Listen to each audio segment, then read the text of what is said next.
दुर्लभम मानसम देहम देहिनाम क्षणभंगुरः तत्रापि दुर्लभम मन्ये वैकुंठ प्रिय दर्शनम।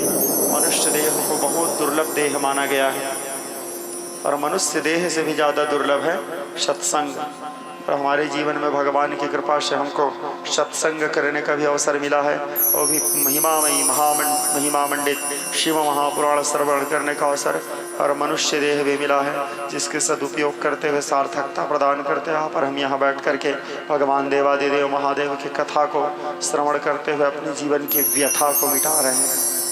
भगवान की कथा क्या है? भगवान की कथा श्रवण करने से हमारे जीवन की जो व्यथा होती है वो मिट जाती है, इसलिए हम भगवान की कथा श्रवण करते हैं। भागवत जी में एक ठो श्लोक आता है, बड़ा सुंदर व्यास जी लिखे हैं। दारिद्र दोखम जड़दाहितानम माया पिशाचिनी परिमर्जितानम संसार सिंधु परितापितानम क्षेमा वै भागवतम प्रगृजति।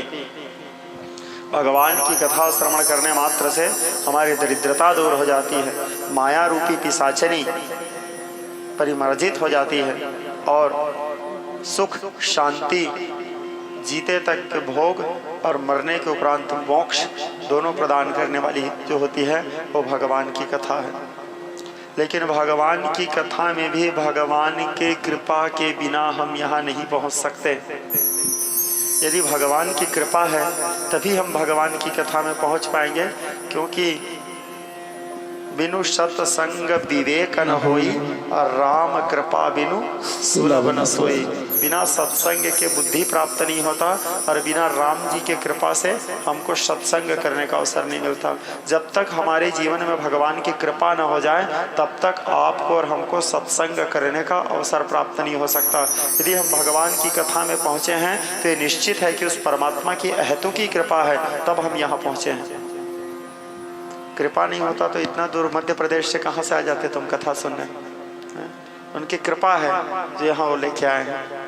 विज्ञ रसिक स्नेही स्वजन, जब तक भगवान की कृपा न हो तब तक हम यहाँ नहीं पहुँच सकते, भगवान के कार्यक्रम में उपस्थित नहीं हो सकते, उनके कथा को नहीं सुन सकते। और मनुष्य जीवन प्राप्त करने के बाद यदि हम भगवान के कथा को सुने नहीं ना तो उनके लिए स्नेही स्वजन कहा गया है कि वो अपने मनुष्य जीवन को व्यर्थ गंवा दिया। देवादिदेव भगवान महादेव जब माता को कथा सुनाए तो भगवान महादेव एक शब्द बोले थे, बड़ा कठोर शब्द है। बोले बाबा बोले, जिन हरि भगते हृदय नहीं आनी जियत सब समानते प्राणी। जो व्यक्ति अपने जीवन में भगवान के भक्ति को प्राप्त नहीं किया और मनुष्य जन्म लिया ले करके यदि वो भगवान की भक्ति नहीं किया तो जियत सब समानते प्राणी, वो जिंदा मुर्दार के समान है वो आदमी, वो धरती के लिए बोझ है। फिर ऐसे भोले बाबा कहते हैं माता। और दूसरे शब्द में फिर भोले बाबा कहे, बोले सुना हो उमा ते लोग अभागी हरि तजी हो या विषय अनुरागी। जो भगवान को छोड़ करके विषय में अनुराग रखते हैं वो लोग संसार के सबसे बड़े अभागे इंसान होते हैं, जो भगवान को छोड़ करके भगवान की कथा को छोड़ करके विषय में अनुराग रखते हैं। जिन हरि भगते जिन हरि कथा सुन ही नहीं काना। तुलसीदास जी कटाक्ष किए हैं मानस में। जिन हरि कथा सुन ही नहीं काना श्रवण रंध्र अहि भंवर समाना। जो व्यक्ति मनुष्य जन्म लेने के बाद भगवान की कथा को अपने कानों में नहीं सुना उसका कान सांप की भीमोरा के समान है। पुलिस कठोर निठुर सोए छाते सुनी हरि चरितन जे हर साते। भगवान की कथा सुनने के बाद जिसका हृदय गदगद नहीं होता वो व्यक्ति का जो छाती है पाषाण के समान है। उसका जो मुंह जो अपने मुंह से भगवान का नाम नहीं लेता, भगवान का कीर्तन नहीं करता, बरसाती मेढक के समान केवल टर टर करने का काम आता है। ऐसे गोस्वामी जी कह रहे हैं मनुष्य जीवन लिए हैं तो उसके सार्थकता प्राप्त करें। मनुष्य जीवन लिए हैं तो हमको मुंह क्यों मिला है, हमको हाथ क्यों मिला है, हमको पैर क्यों मिला है, हमको नेत्र क्यों मिला है। न चले हमारे पूज्य पिताजी तो अपने जब प्रवचन करते थे तो हमारे पूज्य पिताजी अपने प्रवचनों में अधिकांश कहा करते थे, बोले न चले पद संत समागम में, न चले करदान जहाँ फलने का, रसना न चली हरि कीर्तन में, मन मार्ग चला जग को छलने का। न थके के जग में चलते चलते अब आ पहुंचा दिन तो चलने का। हाथ मिला है तो हाथ से ना तो हम कभी दान किए, ना तो हम हाथ से कभी भगवान की कथा में कीर्तन किए, न चले पद संत समागम में। पैर मिला है तो ना कभी हम भगवान की कथा सुनने के लिए चल के गए, ना तो कोई मंदिर गए, ना तो कोई तीर्थ गए, पैर को व्यर्थ गंवा दिए। रसना न चली हरि कीर्तन में। मुंह मिला है तो कभी हम अपने मुंह से भगवान के नाम, पावन नामों का उच्चारण नहीं किए, मुंह को व्यर्थ गंवा दिए। ये सब चीज को हम कभी चला ही नहीं जिस चीज के लिए हमको मिला है, और चलने का दिन आ जाता है। क्योंकि मनुष्य जीवन बड़ा क्षणभंगुर होता है। पानी केरा बुदबुदा आसमान उसके जात। कबीरदास जी कहते हैं पानी के बुलबुले के समान होता है, कब फूट जाए कोई ठिकाना नहीं। हमारे परम पूज्य गुरुदेव महाराज जी अपने कथा प्रसंग में कहते थे, क्षणभंगुर जीवन की कलियां।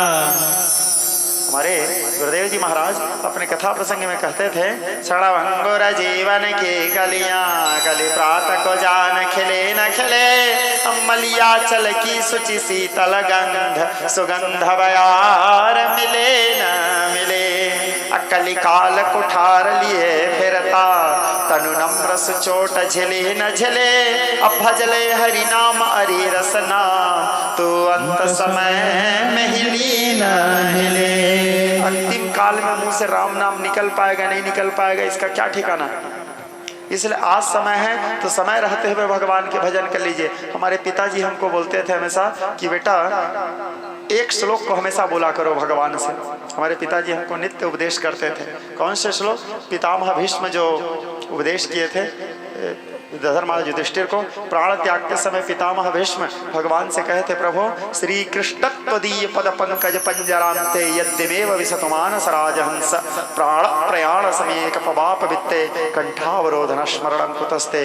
हे प्रभु जिस समय मेरा प्राण त्यागूंगा उस समय क्या ठिकाना मेरे मुंह से आपका नाम निकल पाएगा नहीं निकल पाएगा। इसलिए मैं आज से आपका नाम ले रहा हूँ प्रभु, निरंतर अभ्यास कर रहा हूँ, कृपा कर देना आखिरी समय आपका नाम मेरे मुंह से निकल जाए। क्योंकि आखिरी समय भगवान का नाम मुंह में आ जाए ये संभव नहीं है श्रोता समाज। जन्म जन्म मुनि जतन कराही अंतराम मुख आवत नाही। जन्म जन्मांतर ऋषि मुनि लोग यत्न करते करते थक जाते हैं, लेकिन आखिरी समय उस परमात्मा का नाम मुंह में नहीं आता। अंतराम मुख आवत नाही, बड़ा दुर्लभ है भगवान का नाम हमारे मुंह में आ जाए।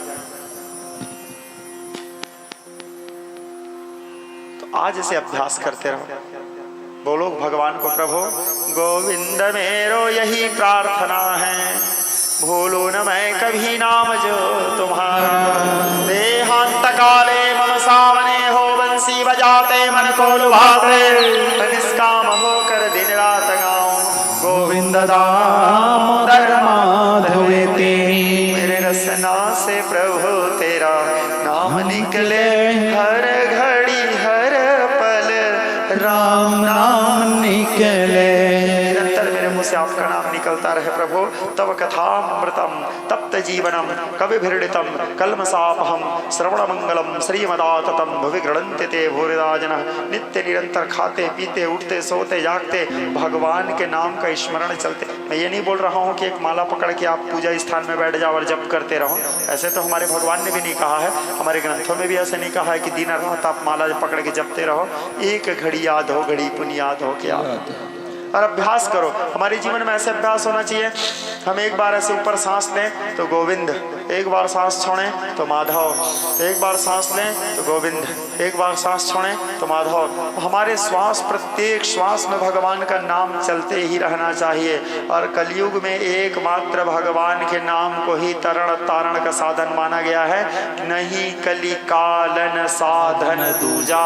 कलयुग में यज्ञ करके अनुष्ठान करके वेद पाठ करके यम नियम ध्यान धारणा योग अष्टांग योग ये सबसे भगवान प्राप्ति कर पाना, सदगति प्राप्त करना बहुत कठिन है। क्योंकि कलयुग में ये सब कलयुग के जो माया वृद्ध कली जीव लोग हैं ये नहीं कर पाएंगे। तो इसीलिए तुलसीदास जी भी बोले, हमारे संत महात्माओं ने भी बोला, कली संतरण उपनिषद ने भी कहा, ब्रह्मा जी भी नारद जी को इस बात को बोले, सर्व वेदेषु दृश्यते, सभी जगह देख लो यही कहा गया है, कलियुग केवल नाम आधारा। कलयुग में केवल भगवान के नाम ही सार है। कलयुग का सबसे बड़ा मंत्र केवल भगवान का नाम ही है, जिसको महामंत्र कहा जाता है। और क्या है महामंत्र?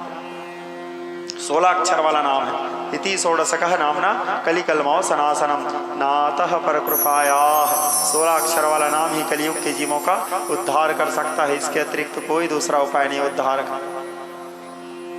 हरे कृष्णा कृष्णा कृष्णा हरे हरे, हरे राम राम राम हरे हरे। बस इसी को जपते रहिए। नहीं कली काल न साधन दूजा, कलयुग में इसके छोड़ कोई दूसरा उपाय नहीं है तरण तारण का। इस नाम को निरंतर जपते रहिए, यही नाम ही केवल आपको पार लगा सकता है। दूसरा, इस नाम को जपने के लिए कोई शर्त भी नहीं रखा गया है। भाव कुभाव अनख आलस हो नाम जपत मंगल दिशि दस हो। आप किसी भी रूप से इसको जपो, ये नाम आपका मंगल करेगा ही। तो विज्ञ स्नेही स्वजन, आप सभी लोग बड़े बड़े भाग्य हैं, धन्य भाग्य है आपका जो आप लोग महिमा मंडित भोले बाबा के पतित पावनी कल्याण करने वाले शिव महापुराण के श्रवण करने के लिए यहाँ बैठे हो। मैं आप सभी को बार बार धन्यवाद देता हूँ, आप सभी धन्यवाद के पात्र हो। कल की कथा में मैंने आप लोगों को भगवान महादेव और जगदम्बा के विवाह के चरित्र वर्णन किया। माता सती के साथ भोले बाबा विवाह किए।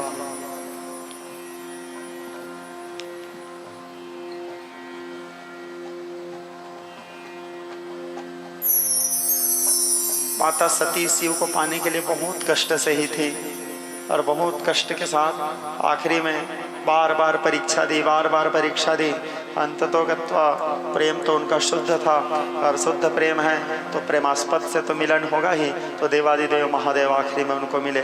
मिलने के बाद भोले बाबा का जगदम्बा के साथ विवाह हुआ।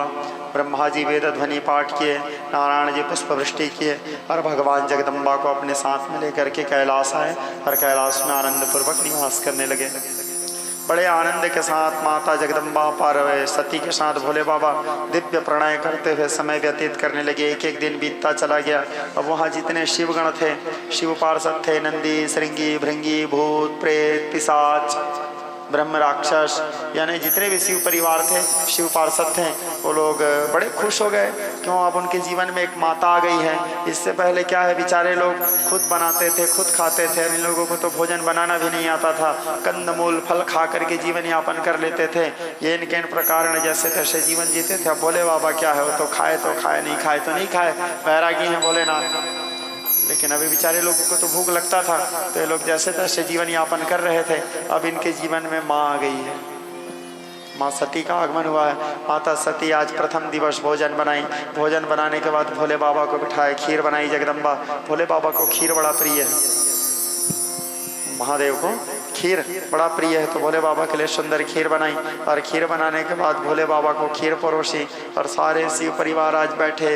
जीवन में पहली बार इतने स्वादिष्ट खीर खाने वाले हैं। भूत प्रेत पिशाच लोग हमारे खुशी के बेचारे लोग बड़े प्रसन्न हो गए, धन्य धन्य हो गए। अपने जीवन को स्वयं जगत जननी आदि शक्ति अपने हाथों से, माता अन्नपूर्णा ही हैं, तो अपने हाथों से भोजन बनाई है। सबको बिठाई माता, खीर खिलाई, सबको अनेक प्रकार के व्यंजन बनाई थी जगदम्बा सती। सब लोगों को भोजन दी। सब भूत प्रेत नंदी श्रृंगी भृंगी बेताल सब बड़े प्रसन्न हुए भोले बाबा से। बोले बाबा, इसीलिए हम आपको बार बार बोलते थे विवाह कर लो बाबा, विवाह कर लो। देखो कितना सुख है बाबा, रंग रंग के खाने को मिल रहा है बाबा।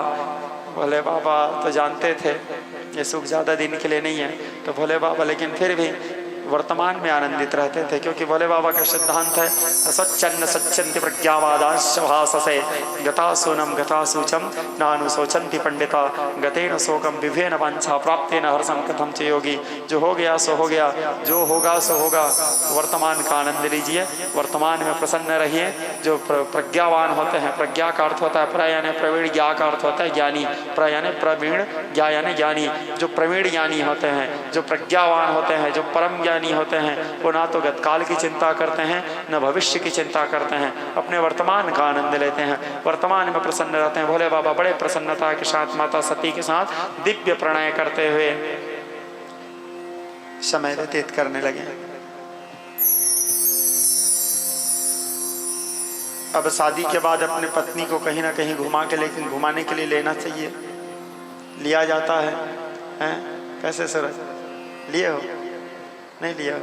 अरे तुम्हारा तो शादी नहीं हुआ है जी, ठीक। तो लिया जाता है या लेना भी चाहिए, अच्छा बात है।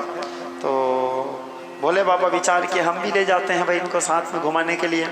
तो भोले बाबा विचार किए कहाँ लेके जाऊँ, कहाँ लेके जाऊँ, कहाँ लेके जाऊँ। सोचे अरे कुंभज ऋषि के आश्रम में कथा चल रहा है, चलो वहीं लेके जाता हूँ। जगदम्बा को बोले सती चलो तुमको कुंभज ऋषि के आश्रम लेके जाता हूँ। बोले क्यों? बोले राम कथा सुनवाऊंगा तुमको। माता तो जाने से पहले ही थोड़े से उसको खटक गया, इनको और कोई जगह नहीं मिला जी, कथा सुनाने ले जा रहे हैं शादी के बाद। बोले बाबा बोले ठीक है चलो। बोले अब चले भोले बाबा। बाबा गोस्वामी जी लिखते हैं बड़ा सुंदर प्रसंग शुभारंभ किए सूत जी महाराज शौनकादि ऋषियों के लिए। त्रेता युग की घटना है, त्रेता युग की बात है, त्रेता युग की बात है। भोले बाबा जगदम्बा को साथ में लेके गए कहाँ? कुंभज ऋषि का आश्रम। कुंभज ऋषि अर्थात अगस्त जी को कहा जाता है। कुंभज जी वहाँ सुंदर राम कथा सुना रहे थे और भोले बाबा जगदम्बा को साथ में लेके चले। भोले बाबा तो बड़े सहजता के साथ गए, बड़े सरलता के साथ। शंभू गए, बस शंभू बस गए, लेकिन जगदम्बा क्या है पूरे ठाट बाट के साथ गई। नारी है, थोड़ा सा तो रहेगा, आदि रहेगा गुण। 3 पद के साथ गई जगदम्बा, सिंपल सरलता के साथ नहीं गई। कौन कौन से पद के साथ गई? तो बाबा गोस्वामी जी बता रहे हैं सती जगजननी भवानी, सती जगजननी भवानी 3 पद को साथ में लेके गई है माता। अब भोले बाबा एक ही पद में गए, शंभू जो है वही गए। जैसे अगस्त जी के आश्रम में पहुंचे, अगस्त जी कुमार महेश्वर को साथ में लेके गदगद हो गए। बोले ओहो आज जगत पिता और जगत माता मेरे द्वार आए हैं, आदि वक्ता कथा सुनने आए हैं, जो इनके आद्य प्रणेता हैं, जो उनके रचित। इस कथा से हमको एक शिक्षा मिलती है। भोले बाबा के सरलता को देखो, कितने सहज हैं महादेव, कितने सरल हैं। जो स्वयं राम कथा के आद्य प्रणेता हैं, जो स्वयं उस राम कथा को लिखे हैं, निर्माण किए हैं, उनके मन से जो राम कथा निकला है, उसी कथा को सुनने के लिए कुंभज ऋषि के आश्रम चले गए। जो स्वयं राम कथा के समुद्र हैं, वो घड़े के पास कथा सुनने जा रहे हैं। सागर घड़े के पास जा रहा है प्यास बुझाने, सागर गागर के पास जा रहे हैं। शंभू गए कुंभज ऋषि पान। अगस्त जी देखे बड़े गदगद हुए, उनका आदर किया, सम्मान किया, आसन दिया भोले बाबा को। जगदम्बा और शिव जी दोनों बैठे कुंभज ऋषि कथा कहना आरंभ किए। शुरू हुआ राम कथा। कथा वर्णन करे, कुंभज जी कथा वर्णन करने लगे और भोले बाबा कथा श्रवण करने लगे सहजता के साथ। माता का मन नहीं लग रहा था कथा में। बोले यही कथा को रोज मेरे को बैठ के कैलाश में राम राम राम राम करते रहते हैं और उसको सुनाने के लिए यहाँ मिले आए। इनको शादी के बाद अच्छा जगह घुमाने के लिए कोई जगह नहीं मिला जी, गिरी कंतरा में ले आए हैं, आश्रम में ले आए हैं, झोपड़ी में। माता मन में सोची तो कथा में उनका मन नहीं लगता था। कहीं पे पक्षी चहचहा रहे हैं उसको देखती थी मैया, कौन पीठ खुजला रहा है उसको देखती थी, कौन बाल खुजला रहा है उसको देख रहे हैं भगवती, कौन क्या कर रहे हैं। कथा को छोड़ के माता का मन सब जगह घूम रहा है।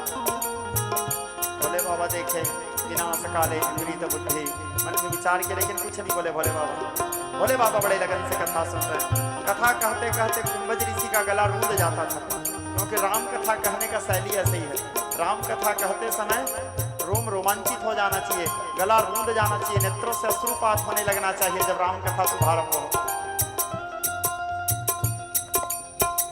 भगवान राम जी कहे हैं मम गुण गावत पुलक शरीरा, गद गद गिरा नयन बहलीरा। राम कथा तो भोले बाबा कथा सुनने लगे। सुनते सुनते कुंभज ऋषि के गला रूंध जाते थे, आंखों से अश्रुपात होने लगते थे, शांत हो जाते थे। जैसे ये शांत हो जाते थे उधर से भोले बाबा कथा कहना शुरू। भोले बाबा भी राम कथा के ज्ञानी है। उधर भोले बाबा कथा कहते कहते फिर भोले बाबा का गला रूंध जाता था, इनकी आंखों में आंसू बहने लगते थे, वो मौन हो जाते थे। इधर से कुंभज ऋषि कथा कहना शुरू। कहा तो सुनत रघुपति गुण गाथा, कछु दिन कहाँ रहे गिरिनाथा। कहा तो सुनत रघुपति गुण गाथा, कछु दिन कहाँ रहे गिरिनाथा। कुछ दिन वहाँ निवास किए भोले बाबा और निवास करने के बाद अब मुनि से विदा लेके जाने का समय आया राम कथा सुन के। तो जाते समय बाबा गोस्वामी जी बता रहे हैं, मुनि से विदा लेकर के जब भोले बाबा चलने लगे तो देखो आए कौन थे? शंभू। जा कौन रहे हैं? त्रिपुरारी। राम कथा लगन से सुने, तीनों लोगों के स्वामी बन के जा रहे हैं। और माता कितने पद के साथ आई थी? संग सती जगजननी भवानी 3 पद के साथ आई थी। और जा कौन रही है? गए भवन संग दक्ष कुमारी। ना तो वो सती है, न जगजननी है, न भवानी है, केवल वहां से जा रही है। विदा होके जाने लगे। संयोगवश दंडक वन से गुजर रहे थे भोले बाबा जगदम्बा के साथ। उसी समय रामावतार हुआ था, सीता जी का हरण हुआ था। राम जी नर लीला कर रहे थे और नर लीला करते समय सीता जी का हरण हुआ था। रावण ले गए थे वैदेही को, तो राम जी उसको ढूंढते हुए चले जा रहे हैं। हे खगमृग है मधुकर बैनी, तुम देखी सीता मृग नैनी। ढूंढते ढूंढते चले जा रहे हैं राम जी एक विरही के समान।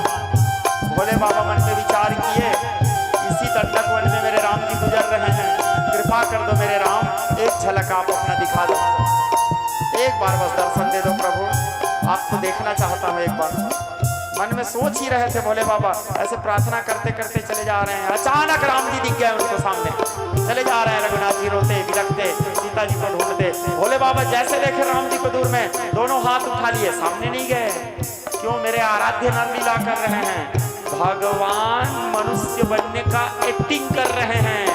मनुष्य नहीं है, ब्रह्म है वो, लेकिन नर लीला कर रहे हैं, मनुष्य बनने का नाटक कर रहे हैं भगवान। सामने जाऊंगा तो भगवान हड़बड़ा जाएंगे। तो भोले बाबा क्या किए, दूर से ही हाथ जोड़ दिए। जा पर कृपा राम की हुई, ता पर कृपा करे सब कोई राम। हाँ, तो विज्ञ रसिक स्नेही स्वजन, भोले बाबा गुजर रहे थे, राम जी को देखे, दूर से ही हाथ जोड़ दिए, सामने नहीं गए। जय सच्चिदानंद जग पावन, अस कही चले मनोजन सावन, जय हो सच्चिदानंद परमात्मा। इस प्रकार कह के भोले बाबा आगे निकल गए। माता मन में सोची, दुनिया के सबसे बड़े भगवान तो मेरे ही पति हैं, महादेव हैं। एक कौन और नया ब्रांडेड भगवान आ गए हैं, जिसको मेरे पति भी प्रणाम कर रहे हैं। ये कहाँ से नया भगवान आए, जिसको मेरे पति भी जिसके सामने सिर झुका रहे हैं? कौन है? भोले बाबा बोले, मैं कैलाश में बैठ के जो दिन भर राम राम राम राम करते रहता हूँ ना सती। बोले हाँ, ये वही राम है। माता बोली, तो इसको जब ये भगवान है तो इनको पता कैसे नहीं उसकी पत्नी कहाँ है? एक विरही के समान, एक कामी पुरुष के जैसे रोते भी लगते चले जा रहे हैं। मैं नहीं मानती ये भगवान। भगवान बोले, सती राम ब्रह्म व्यापक जग जाना, परमानंद परेश पुराणा। वो अव्यक्त ब्रह्म है, निर्गुण निर्विशेष निराकार हैं। अपने भक्तों के हित करने के लिए मनुष्य लीला कर रहे हैं। तो मनुष्य लीला कर रहे हैं तो मनुष्य के समान ही एक्टिंग कर रहे हैं। जो भी हो प्रभु, यदि ये भगवान है तो इनको पता कैसे नहीं इनकी पत्नी कहाँ है? बोले बाबा बोले, जो तुम्हारे मन अति संदेह हो तो त्रिन जाहि परीक्षा ले हो। यदि तुमको इतनी संदेह हो रहा है मेरे भगवान के लिए, तो जाओ जाके परीक्षा ले लो। तुम्हारे भोले बाबा मन में सोचे, अब तुम्हारे तकदीर में उम्र नहीं लिखा है तो मैं क्या कर सकता हूँ, जाओ परीक्षा लो। तो माता विचार की, हाँ ये ठीक है, बिना परीक्षा के मैं नहीं मान सकती है भगवान है। और माँ जगदम्बा सती क्या करती है, पुण्य पुण्य हृदय विचार करी, धरी सीता कर रूप, सीता जी के रूप धारण की। और सीता जी के रूप धारण करके बड़े पूरा हूबहू सीता पहुंच गई राम जी के पास। भोले बाबा मन में कैलाश आए बैठे, मन में विचार किए, जो हो रहा है ठीक नहीं हो रहा है, जो होने वाला है इसका परिणाम भी ठीक होने वाला नहीं है। क्योंकि महादेव तो त्रिकालदर्शी हैं, त्रिकाल भूत भविष्य वर्तमान के ज्ञाता हैं, त्रिकालज्ञ सर्वज्ञ शिव। सती ठीक नहीं कर रही है, राम से परीक्षा, मेरे आराध्य मेरे इष्ट से परीक्षा लेने चले गई। और वो भी उसको और कोई रूप नहीं मिला जी, सीता के रूप धारण करके चले गई। माता सती सीता के रूप धारण करके राम जी के पास आई। राम जी के पास सीता जी के रूप में आके कहती है, चलो प्रभु अयोध्या वापस लौट चलें, रावण मेरे को छोड़ दिया, मैं रावण के त्रास से मुक्त हो गई। यद्यपि राम जी नर लीला कर रहे हैं, भगवान कोई भी लीला करे, भगवान भगवान ही होते हैं। चाहे वो मछली बनने का एक्टिंग करे मत्स्य अवतार, चाहे कछुआ बनने का एक्टिंग करे कुर्मा अवतार, चाहे घोड़ा बनने का एक्टिंग करे हैग्रीव अवतार, एवरीबडी कोई भी रूप धारण करे, किसी भी रूप में रहे भगवान। नट इव कपट चरित कर नाना, सदा स्वतंत्र एक भगवाना। ब्रह्म कोई भी लीला करे, कोई भी रूप में रहे, ब्रह्म सदैव स्वतंत्र होते हैं। वो जब तक पालन करना चाहिए करते हैं नर लीला को, लेकिन जहाँ पे देखते हैं अब यहाँ पे मेरे को ब्रह्म भाव में आना है, तो भगवान तत्काल ब्रह्म भाव में आ जाते हैं। तुरंत राम जी नर लीला छोड़े ब्रह्म भाव में आए। राम ब्रह्म व्यापक जग जाना, प्रकुटे विलास सृष्टि लय होई, लव निमेष महाभुवन निकाया, रचे भुजा सुन शासन माया। राम जी ब्रह्म भाव में में आए और आ करके जगदम्बा से कहने लगे, मैया विपिन अकेली फिर ही कही है तो जंगल में अकेले कैसे घूम रहे हो, मेरे प्रभु भगवान भोलेनाथ कहाँ हैं। माता घबरा गई, भीत भीत प्रकंपा, अरे मैं शंकर कर कहा न माना, मेरे को मेरे प्रभु समझाए थे राम की परीक्षा मत लेना, मैं परीक्षा लिए तो सही में भगवान हैं, जान गई है तो मेरे को मैं सती हूँ। माता घबरा गई। राम जी बोले हमको माया दिखाने आए हो मैया, चलो अब हम माया दिखाते हैं। विस्तार किए फिर राम जी अपने माया को। जब रघुनाथ जी अपने माया को विस्तार किए, कौन सी माया, देवी है सा मई नित्या मम माया द्रत्या, जो भगवती भगवत गीता में कृष्ण जी अर्जुन को बताए हैं, रामचरित्र में गोस्वामी जी लिखे हैं, जो माया सब जग ही न चावा, जो सुचरित लखी काहू न पावा। जिसको आज तक कोई नहीं समझ पाया, जो पूरे विश्व ब्रह्मांड को नचाती हैं, जग पे खम तुम देखन हारे, विधि हरि शंभु नचावन हारे। जो सती के पति को भी नचाते हैं अपने माया में, जग पे खम तुम, अयोध्या कांड का चौपाई, देखन हारे विधि हरि शंभु नचावन हारे। सारे सृष्टि को जो अपने इशारे में नचाते हैं। लेकिन कई बार वो भगवान जो सारे सृष्टि को नचाते हैं, कई बार भक्त लोग उनको भी नचा देते हैं। आप लोग कृष्णावतार की कथा भागवत में सुने होंगे, देखे होंगे, गोपियों के प्रेम में भगवान गोपियों के इशारे में नाचते थे। थोड़े से माखन, थोड़े से मिश्री देके गोविंद दामोदर माधवेति स्तोत्र में आदि गुरु शंकराचार्य जी लिखते हैं, रामानुजम बे क्षण के लीलोहम गोपी गृहे नवनीत गोलम आवालकं बालक आजुवाह गोविंद दामोदर माधवेति। थोड़े से माखन, थोड़े से मिश्री दिखा करके सारे संसार को नचाने वाले परमात्मा को गोपियां अपने इशारे में नचाती थी। थी थी थी थी थी थी थी नृत्य नृत्य नृत्य बलरामानुज नृत्य नृत्य नृत्य ताल बलेन हरि नृत्य। और गोपियों के इशारे में ताली बजाते हुए नाचते थे भगवान। थोड़े से मिश्री दिखा के सारे संसार को नचाने वाले परमात्मा को गोपियां अपने इशारे में नचाती थी। ये उनकी उदारता। और भगवान तो ऐसे भी कहते हैं, मैं सदैव भक्तों के अधीन रहता हूँ, भक्त मुझे जैसे नचाते हैं मैं वैसे नाचता हूँ अपने भक्तों के इशारे में। भगवान कहते हैं, बोले नाना भांति नचाया भक्तों ने मुझे, नाना भांति। भक्त के इशारे में एक बड़ा भगवान का बड़ा सुंदर भक्त था। वो भगवान को अपने साथ में अपने भागवत में कई बार जब कथा करता हूँ तो बताता हूँ, वृंदावन का वो ग्वाला गांव में रहता था, गाय चराता था। बड़ा लंबा कथा है, सार गर्भित एक लाइन में बता रहा हूँ। तो गांव में गाय चराता था, उसको गांव में किसी ने बता दिया, भैया तुम गाय चराते हो, कृष्ण जी भी गाय चराते हैं। कृष्ण जी गाय चराते हैं? बोले हाँ। तो बोले ओहो, मेरे रहते हुए कृष्ण जी क्यों गाय चराएंगे। इस प्रकार विचार करके वो ग्वाला वृंदावन आ गया। वृंदावन में सबको पूछते थे कृष्ण जी कहाँ गाय चराते हैं। तो एक जने पंडित था, वो बड़ा चालाक था, बोले क्यों पूछ रहे हो। बोले मैं चराऊंगा भाई, उसके बदले गाय को मेरे भगवान चराते हैं, भगवान को राहत मिलेगा। पंडित जी विचार किए, मेरे आश्रम के गाय चराने का लिए बढ़िया फोकट में नौकर मिल गया है, भोला भाला आदमी है, इसको सेट कर लेता हूँ। बोले हाँ, ये मेरी यही के गाय को चराते हैं कृष्ण जी। बोले उसको अपने पास रख लिए। बोले क्या तनख्वाह लोगे। बोले हम कुछ नहीं लेंगे। बोले भगवान को हम आराम दे रहे हैं। कितना शुद्ध प्रेम भगवान से, भगवान को हम आराम दे रहे हैं, इससे बड़ा क्या चाहिए। हमारा सबसे बड़ा तनख्वाह यही है, मेरी तनख्वाह भी कुछ कम नहीं, कुछ मिले ना मिले गम नहीं हो, मेरी तनख्वाह भी कुछ कम नहीं, कुछ मिले ना मिले गम नहीं हो गई अब तो रहमत तेरी, सबसे बढ़िया है सबसे घड़ी, मेरे प्रभुवर तेरी नौकरी, सबसे बढ़िया है सबसे घड़ी।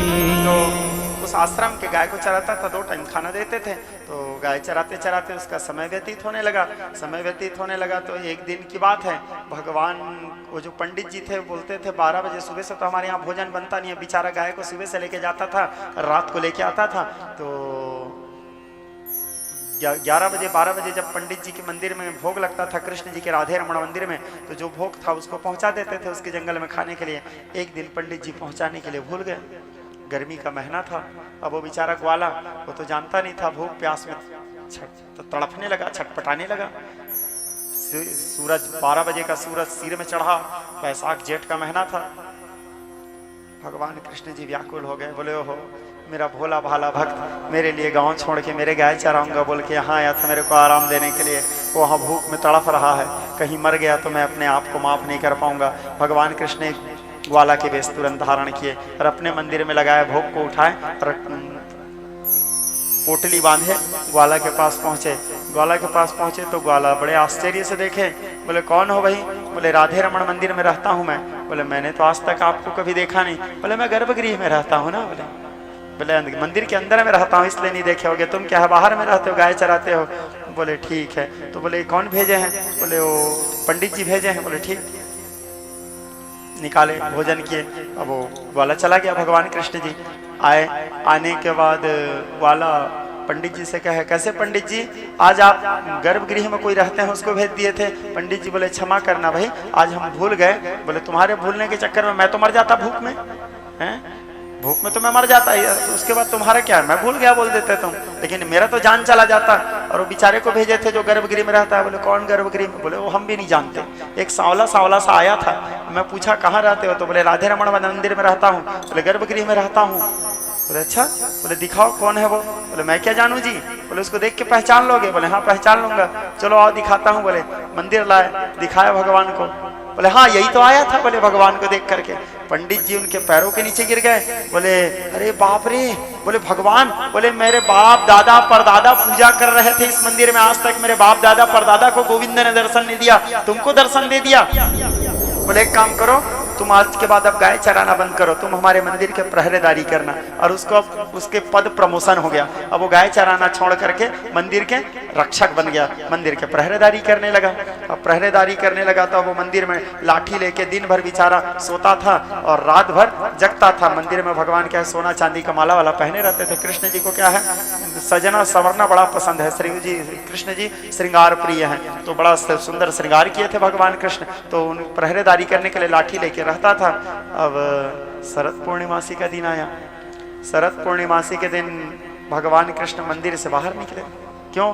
शरद पूर्णिमा के दिन आज भी निधि वन में नित्य महारास होता है, भगवान कृष्ण जी महारास करते हैं। तो बाहर निकले। अब एक ग्वाला भगवान है बोल के क्या जाने, वो पहचानता थोड़ी था भगवान वास्तव स्वरूप में आ जाएंगे बोल के। बाहर निकले, बोले कहाँ जा रहे हो? बोले अरे हम भगवान है भाई। बोले तो मैं क्या करूं? मेरे को पंडित जी बोले हैं ना कोई बाहर जाना चाहिए ना कोई अंदर आना चाहिए, मेरे को मेरे मालिक का आदेश पालन करना है, मैं तुमको बाहर जाने भी नहीं दूंगा, मैं किसी को अंदर जाने भी नहीं दूंगा। भगवान बोले भैया हमको जाने दो जी, आज शरद पूर्णिमासी है, हमारे गोपियां हमसे मिलन के लभ्याकांक्षा लेके संसार के शुद्ध जीव हमसे मिलने के इंतजार कर रहे हैं। बोले मैं नहीं जानता, मैं तुमको जाने नहीं दूंगा। भगवान बोले तो जाने देने के लिए क्या करोगे, क्या शर्त है? तो बोले एक शर्त में ले जाऊंगा मैं। बोले क्या? बोले मैं भी साथ में जाऊंगा। बोले जिस महारास में कृष्ण के अतिरिक्त कोई पुरुष वहां प्रवेश नहीं कर सकते, जिस महारास में इंद्र वरुण कुबेर आदि प्रवेश नहीं कर सकते, ब्रह्मर्षि महर्षि देवर्षि कांडर्षि प्रवेश नहीं कर सकते, बिना राधा के इच्छा के स्वयं कृष्ण प्रवेश नहीं कर सकते जिस महारास मंडल में, बिना राधा की इच्छा से बिना राधा की कृपा से जो कृष्ण स्वयं रास मंडल में प्रवेश नहीं कर सकते। एक ग्वाला बोलता है मेरे को भी साथ में लेके चलो, तब जाने दूंगा मैं। अब भगवान कृष्ण का मजबूरी है, कभी कभी भगवान भी मजबूर हो जाते हैं। जाना था गंगा पार प्रभु के वट के, तो विज्ञ स्नेही श्रोता समाज, कभी कभी भगवान भी अपने भक्तों के बिना अटक जाते हैं। भगवान बोले चल भैया, अब लेके गए भगवान को साथ साथ। अब लेके जाने के बाद भगवान कृष्ण बोले हाँ हाँ अब तुम यहीं पे रुको, वो निधि वन के जो रास मंडल है वो अंदर प्रवेश निषेध रहता है, तुम यहीं से देखोगे। और तुम अंदर में क्या करोगे? अंदर जाओगे तो बोले नाचेंगे कूदेंगे गाएंगे बजाएंगे। बोले नाचते कूदते समय कहीं गिर गए तो हैं, चोट लग गया तो चोट लगने के बाद मेरे को कल पंडित जी पूछेंगे वो अंदर वाले को कैसे चोट लग गया, तो मैं क्या जवाब दूंगा? मेरे को नौकरी से निकाल देंगे तो मैं गरीब आदमी ग्वाला गांव छोड़ के आया हूँ, माँ बाप परिवार छोड़ के। बोले मैं भी अंदर में रहूंगा, तुमको चोट लगेगा तो तुमको संभालेगा कौन? भगवान बोले नहीं भाई अंदर नहीं जा सकते जी, अंदर जाना निषेध है, इस अंदर में कोई प्रवेश नहीं करते। बोले तो मैं तुमको भी जाने नहीं दूंगा, रुको यहाँ। राधा रानी बोली लाओ भाई उसको अंदर, क्योंकि तुम्हारे बिना तो यहाँ रास नहीं होगा और तुम उसके बिना नहीं आ सकते। सोचो एक ग्वाला ब्रह्म को भी वश कर दिया, भगवान भीतर प्रवेश किए। भगवान भीतर प्रवेश किए, ग्वाला गया। अब भगवान कृष्ण शुरू हुआ महाराज। राधा कभी कृष्ण है राधा, रूप रस रहस्य योग रस में साधा, अष्टमी का चंद्र दोनों ओर है आधा, राधा कभी कृष्ण है राधा। अब ग्वाला वहां बैठा था, भगवान कृष्ण नाच रहे हैं। बैठे बैठे सोचता था इतना नाच रहा है जी, इतने सारे गोपियों के साथ अकेला सबको संभाल रहा है, थक भी नहीं रहा है ये। जाते समय कहीं मेरे को आके नहीं बोल दे पैर दर्द दे रहा है दबाओ बोल के, हैं?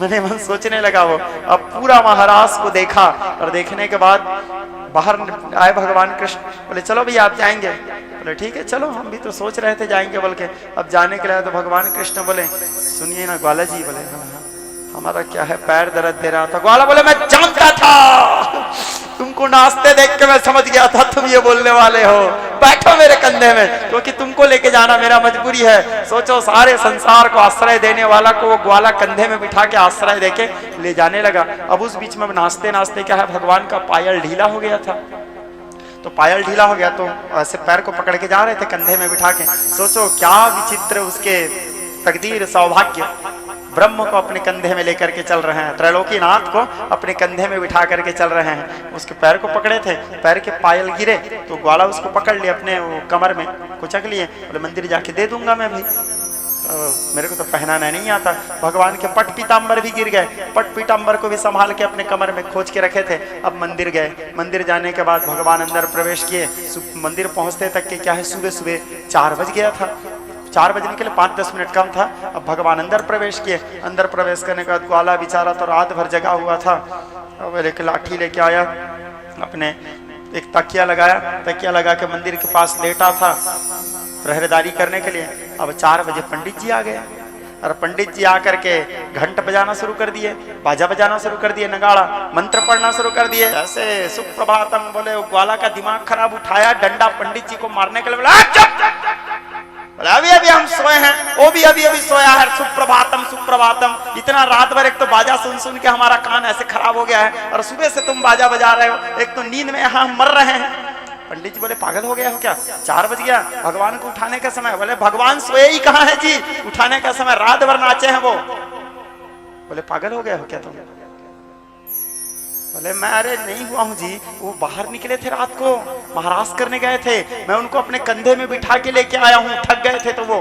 पंडित जी बोलते झूठ बोल रहे हो तुम। झूठ बोल रहा हूँ, झूठ बोल रहा हूँ। अपने कमर से निकाले, ये देखो पायल, ये देखो उनका पट पीताम्बर, और अंदर जाओ खोलो देखो उनके पायल और पट पीताम्बर है कि नहीं है। मैं कहाँ से जानूंगा उनके पायल और पट पीताम्बर, मेरे पास कहाँ से आएगा?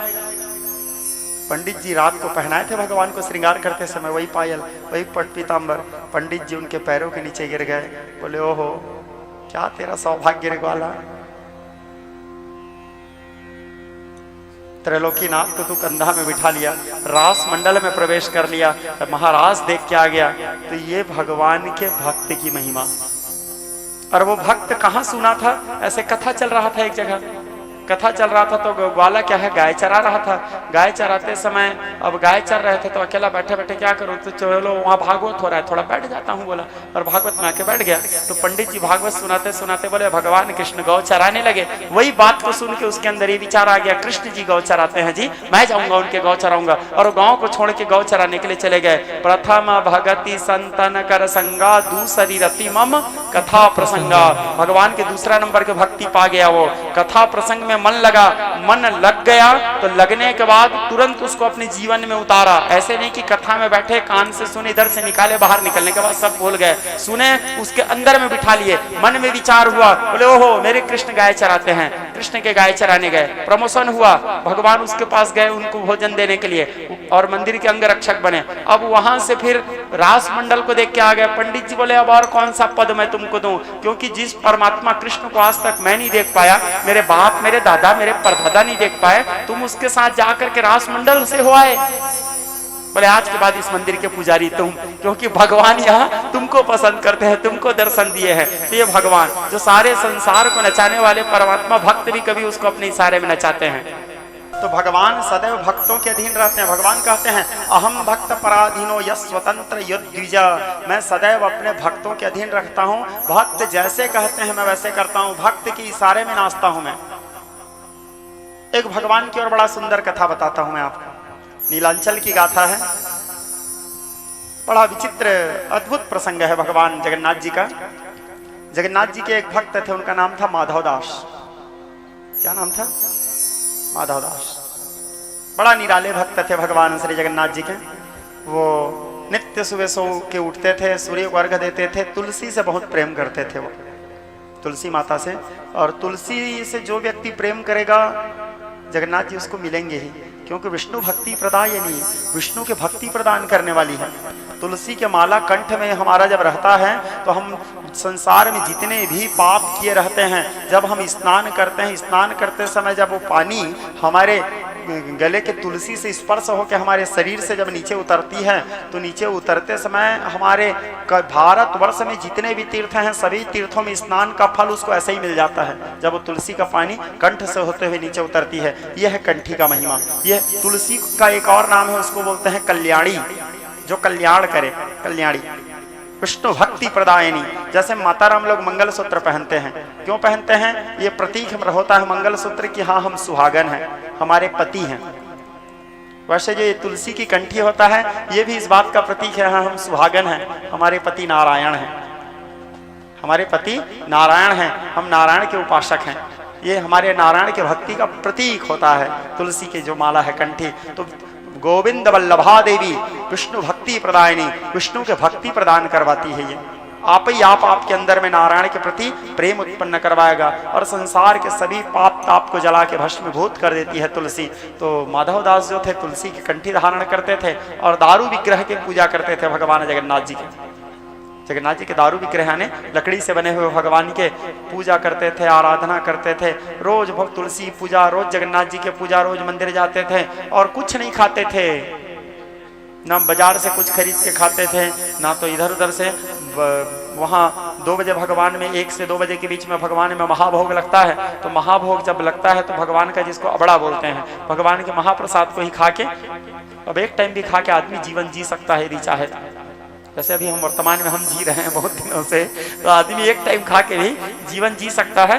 तो भगवान का जो भोग मिलता है उसी भोग को खा करके वो जीवन जी रहा था। और उसके मन में ना कोई किसी के लिए द्वेष, ना किसी के लिए ईर्ष्या, ना किसी से जलन। नित्य भगवान जगन्नाथ जी के दर्शन करता था और कीर्तन करते रहता था। जगन्नाथ जी को महामंत्र भी बड़ा प्रिय है। महाप्रभु श्री जगन्नाथ जी को महामंत्र बड़ा प्रिय है, तो महामंत्र सुनाते थे वो जगन्नाथ जी को। और अब उनके दारू विग्रह, जगन्नाथ जी को भी ऐसे आदत पड़ गया था, किसी दिन यदि ये माधवदास जगन्नाथ जी को महामंत्र सुनाने के लिए लेट हो जाते थे तो जगन्नाथ जी व्याकुल हो जाते थे और व्याकुल होकर के कोई ना कोई रूप धारण करके आ जाते थे उनके पास। बोले माधवदास आज क्या बात है, कीर्तन नहीं कर रहे हो? भगवान व्याकुल होके आते थे कीर्तन सुनने के लिए। तो माधव दास जी बोले हाँ हाँ। फिर माधव दास जी एक तमुरा पकड़ते थे या करताल पकड़ करके भगवान को सुंदर कीर्तन करते थे, भगवान के कीर्तन। ऐसे करते करते कुछ दिन बीता। एक दिन की बात है, और निष्काम भक्त था, भगवान से कभी कुछ नहीं मांगा वो अपने जीवन में जगन्नाथ जी से कि प्रभु मेरे को ये दो। और मैं आप लोगों को बार बार अपने कथा में बताया हूँ, भगवान जो होते हैं अपने निष्काम भक्त लोगों से बहुत प्रेम करते हैं।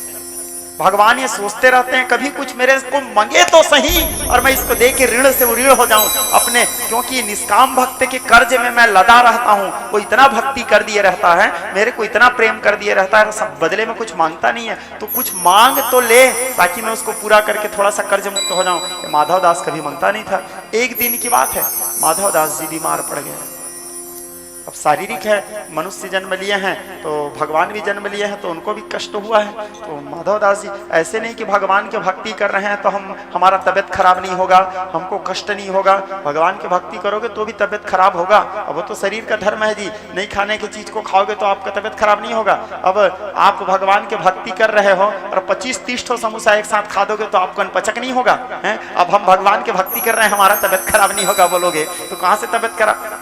भक्ति अलग चीज है और अपने सेहत अलग चीज है। तो नियमित आहार होना चाहिए, संतुलित आहार होना चाहिए। तो माधवदास जी का तबीयत खराब हो गया। अब तबीयत खराब हो गया तो ये रोग से इतना पीड़ित हो गए, इनके पूरे शरीर गर्म हो गया, बुखार तेज चढ़ गया इनको। अब इनके सेवा करने वाले कोई नहीं, क्योंकि ना तो इनके कोई पत्नी थे, ना इनके कोई बच्चे थे, ना इनके भाई थे। इनके जो कुछ थे सब जगन्नाथ जी थे।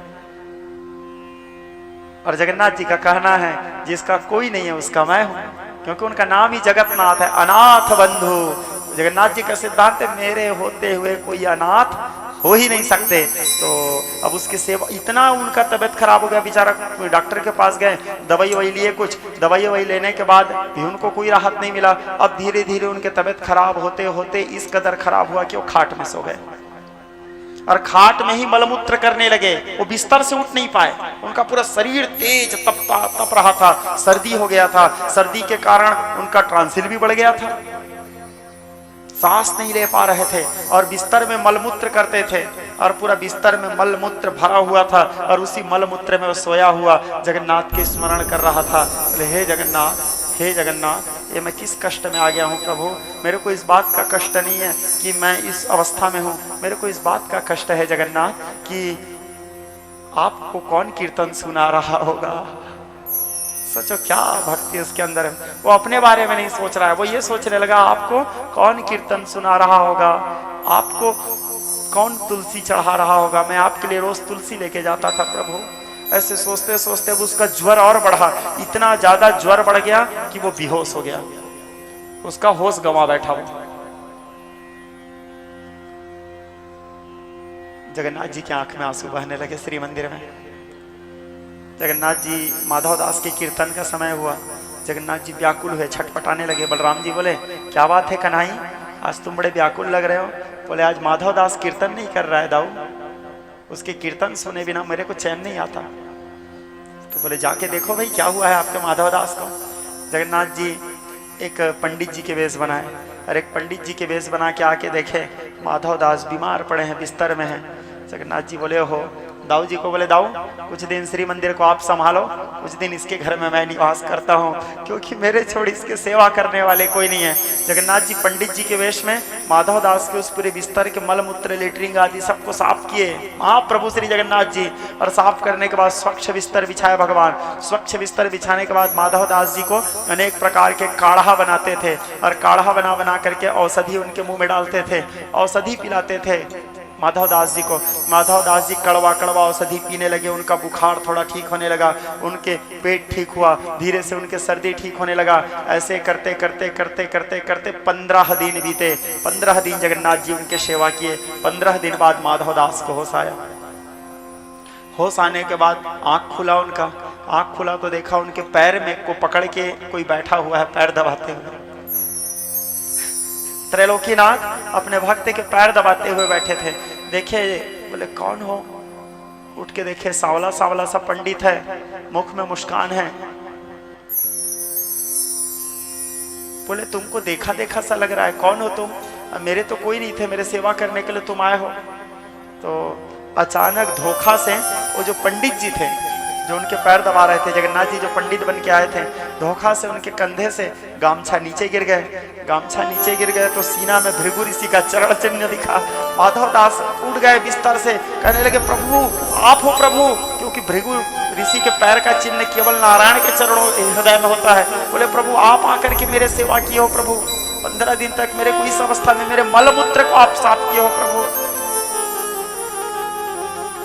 बोले माधवदास तुम्हारे बिना मेरे को चैन नहीं आ रहा था। बोले तुमको ठीक करना जरूरी था, मेरे को कीर्तन कौन सुनाता माधवदास, मेरे में तुलसी कौन चढ़ाता। और दूसरा मैं नहीं आता तो तुम्हारा सेवा करता कौन, मेरे छोड़ तो तुम्हारा कोई है नहीं, तुम्हारा बंधु मित्र भाई परिवार सब तो तुम केवल मेरे को मानते हो, मैं आ गया सेवा करने के लिए। और दूसरा इसमें मैं तुम्हारे ऊपर कोई एहसान नहीं किया हूं और ना ही मेरे कोई करुणा और कृपा है, तुम्हारे सेवा करने में मेरा स्वार्थ है। माधव दास बोले प्रभु आपका स्वार्थ? बोले तुम्हारा कर्जा से मैं लद गया था ना, तो कर्जा मुक्त होना था मेरे को, तुम्हारे कर्ज से मैं लदा हुआ था तो इस कर्ज से मेरे को मुक्त होना था। माधव दास इतना प्रेम कर दिए थे तुम मेरे को, तो उस कर्ज से मुक्त होने के लिए मैं तुम्हारा सेवा किया, ये तुम्हारा सेवा मैं अपने कर्ज मुक्ति के लिए किया हूं। तुम्हारे भाग्य में 15 दिन तक के तुमको और पीड़ा है और कष्ट है माधव दास। अरे 15 दिन तुमको इतना ज्यादा कष्ट होगा कि तुम बिस्तर से नहीं उठ पाओगे, क्योंकि मैं भगवान हूं, त्रिकालदर्शी हूं, जानता हूं तुम्हारे होने वाले कष्ट, घोर पीड़ा होने वाला है तुमको।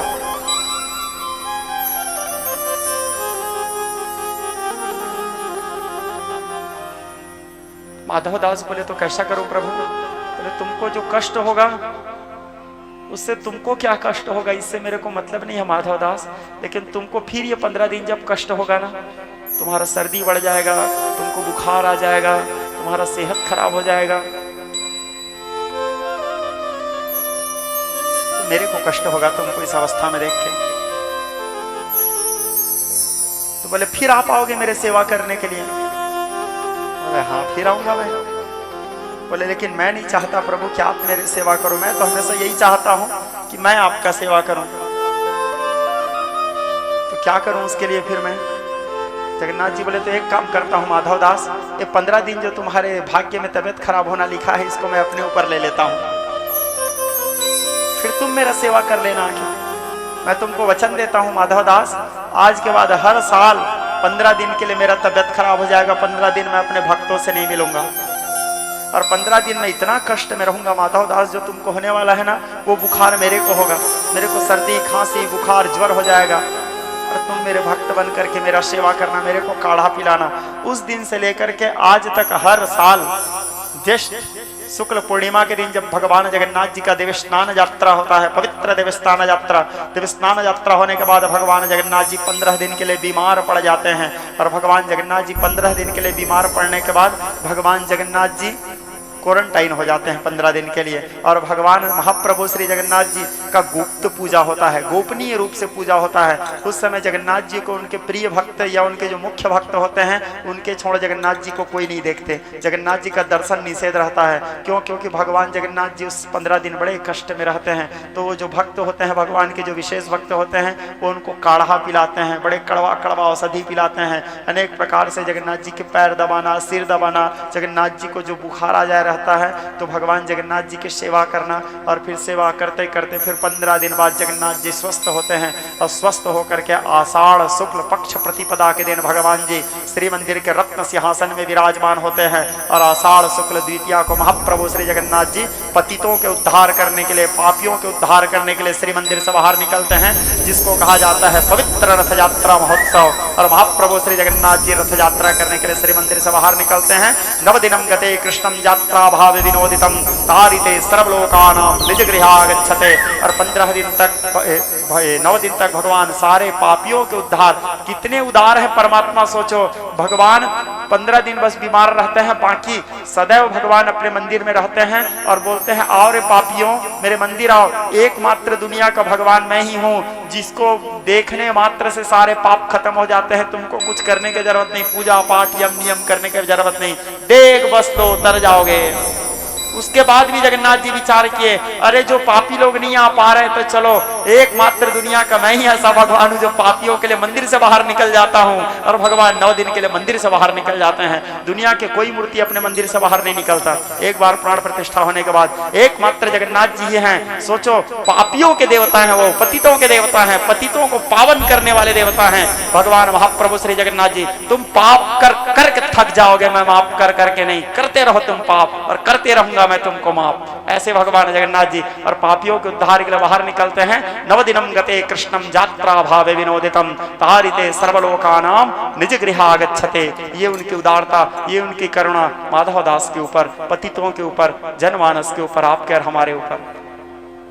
तो भक्त भी भगवान को नचाते हैं, जबकि वो भगवान के माया पूरे विश्व ब्रह्मांड को नचाते हैं। लवनी में समभुवन निकाय रचे हूं जा सोनु सासर माया। तो मैं आप लोगों को बता रहा था, माता सती आई, माता सती आके जब अपने माया दिखाई, बोले अरे मायापति, मायाधीश को तुम माया दिखा रहे हो। भगवान अपने माया का विस्तार करने लगे। जैसे राम जी अपने माया का विस्तार किए, माता सती को चारों ओर राम जी दिखने लगे। आगे राम, पीछे राम, ऊपर राम, नीचे राम, चारों तरफ राम सीताराम सीताराम सीताराम सीताराम सीताराम सीताराम सीताराम सीताराम सीताराम, चारों तरफ राम जी दिखने लगे। माता सती व्याकुल हो गई, और व्याकुल होकर के उनकी दिमाग काम करना बंद कर दिया। बोले मैं शंकर कर कहा न माना, मैं शंकर की बात नहीं मानी, मैं राम का परीक्षा ले डाली, मैं ब्रह्म का परीक्षा ले डाली। व्याकुल होकर के नेत्रबंदी की और शिव जी के स्मरण की। जैसे शिव जी के स्मरण करने लगी, राम जी तुरंत अपने माया को समेट लिए, क्योंकि जहां पे भगवान महादेव का स्मरण भी होता है, नारायण जी वहां अपने माया का प्रहार नहीं करते, क्योंकि नारायण के आराध्य है महादेव। तुरंत अपने माया को समेट लिए। माया को समेटने के बाद माता सती व्याकुल हो गई, वापस भोले बाबा के पास आई। भोले बाबा के पास आने के बाद भोले बाबा पूछे, क्यों सती, तुमने मेरे राम का परीक्षा लिया? माता सती झूठ बोल दी। पहला गलती तो शंकर जी के बाद, पहला गलती तो राम का था, लगन से नहीं सुनी। दूसरा गलती ब्रह्म के ऊपर शंका की। तीसरा गलती शंकर जी के समझाने के बाद भी अपने पति के बात पे भरोसा नहीं की।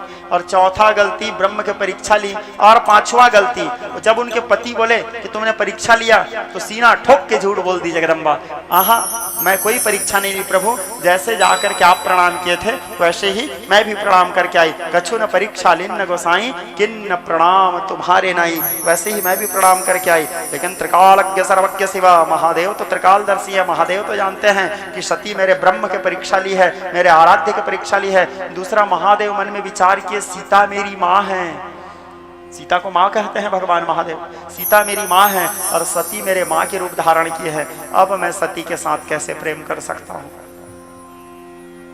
अब मैं सती के साथ कैसे प्रेम कर सकता हूँ? जो मैं करो सती सन प्रीति, मिटाए धर्म पथ हो या नीति। यदि अब मैं सती को अपने वाम भाग में बिठा दूंगा तो धर्म नष्ट हो जाएगा। बोले माँ को थोड़ी वाम भाग में बिठाया जाता है, क्योंकि दक्षिण भाग में सदैव अपने राइट हाथ तरफ सदैव अपने बेटी को, अपने बहन को और अपने बुआ को बिठाया जाता है। अपने आगे में सदैव अपने माता को बिठाया जाता है, माँ को सदैव सन्मुख बिठाया जाता है, और पत्नी को सदैव वाम भाग में बिठाया जाता है। पत्नी का स्थान जो होता है वो वाम भाग का होता है, अपने प्रेयसी का स्थान वाम भाग, सन्मुख माता। जब भोले बाबा त्याग किए तो उसके बाद सती को अपने वाम भाग नहीं बिठाते थे। कहाँ बिठाते थे? मानस के चौपाई कहता है, सन्मुख शंकर आसन बिन्हा, सन्मुख आसन देते थे, वाम भाग में नहीं बिठाए भोले बाबा। लेकिन मन में विचार के सती मेरे माँ के रूप धारण किए है। शिव जी माता सती को अपने मुंह से बोले नहीं कि मैं तुम्हारा त्याग कर दिया, उनको बोले नहीं, लेकिन मन में सोच लिए कि अब इस शरीर के साथ सती का भेंट नहीं होगा। माता सती भी समझ गई मेरे प्रभु मेरा त्याग कर दिए। हालांकि ने शिव जी बोले भी नहीं है, लेकिन माता सती भी समझ गई कि मेरे प्रभु मेरा त्याग कर दिए, मैं उनके आदेश का पालन नहीं किया। भगवान शंकर को बड़ा कष्ट हुआ, क्योंकि सती को त्यागना महादेव के लिए छोटा मोटा बात नहीं था। सती से बहुत प्रेम करते थे महादेव।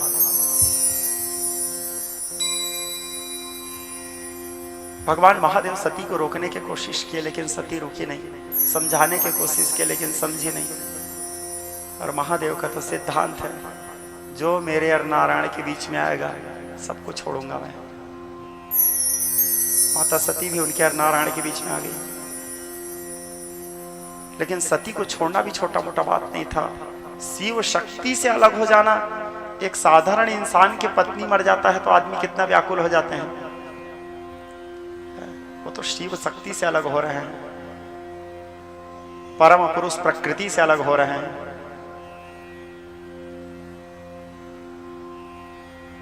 महादेव अवाक रह गए, मन में विचार के नारायण जी को स्मरण किए। खैर जो हो रहा है नारायण की इच्छा से हो रहा है। मन को धैर्य बंधाए भगवान महादेव। हरि इच्छा भावी बलवाना, हृदय विचारत शंभु सुजाना। ये सब मेरे नारायण की इच्छा से हो रहा है। कोई है सोई जो राम रचि राखा, को करी तर्क बढ़ा वही शाखा।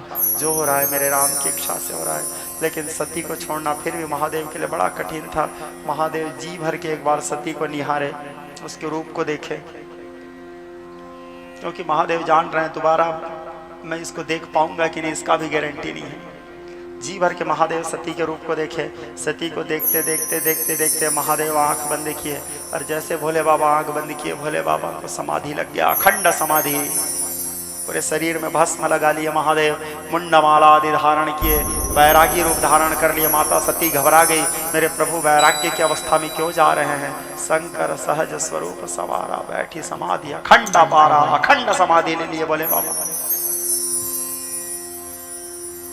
नारायण जी को भी बड़ा कष्ट हुआ महादेव को इस अवस्था में देख के, ब्रह्मा आदि देवताओं को भी बड़ा कष्ट हुआ। माता सती बड़े दुखी हो गई। माता सती के लिए एक पश्चाताप हो गया, मेरे पति मेरे को समझाए थे लेकिन मैं उनके बात को नहीं मानी। कदाचित यदि मैं मेरे पति के बात को मान लेती तो आज ये दिन देखना नहीं पड़ता। मेरे पति मेरे को समझाए, मैं उनके बात नहीं मानी। माता अंदर अंदर जलने लगी, व्याकुलता होने लगा उनको। माता सती भी अन्न का त्याग कर दी, जल का भी त्याग कर दी, क्योंकि वियोग बहुत बड़ा चीज होता है श्रोता समाज। यदि हम किसी के वियोग में हैं तो ना हमको भूख लगेगा, ना हमको प्यास लगेगा, ना हमको नींद आएगा, ना हम चैन से जी पाएंगे और ना चैन से मर पाएंगे, मर भी नहीं पाएंगे। ये होता है वियोग। माता सती, और सबसे बड़ा दुख के बाद कि शिव जी को रोज देख भी रही है, उनके सामने में है भगवान शिव, लेकिन शिव जी उनको नहीं देख रहे हैं। और वैराग्य की अवस्था, माता सती भी इस बात को जानती थी कि वैराग्य की अवस्था में मेरे प्रभु को कितना कष्ट रहता है। भस्म आदि लेपन किया है बाबा। माता सती तड़प गई, रोने लगी। माता सती का शरीर कृश हो गया, दुर्बल हो गया, क्षीर्ण हो गया, दुबली पतली हो गई जगदम्बा, और अन्न नहीं खा रही है, जल नहीं खा रही है, केवल एक शिला में बैठ गई है कैलाश के। सारे शिवगण अपलक दृष्टि से माता सती को एक बार देखते थे, एक बार भोले बाबा को देखते थे, एक बार सती को देखते थे, एक बार भोले बाबा को देखते थे। माता सती एक शिला में बैठ गई थी, और शिला में बैठ करके भोले बाबा के समाधि अवस्था को देख देख करके केवल रो रही है। माता सती बड़े व्याकुलता के साथ एक एक दिन उनके लिए एक एक कल्प कल्प के समान बीतने लगा। एक एक मिनट को बड़े कठिनता से काटने लगी शिव के वियोग में।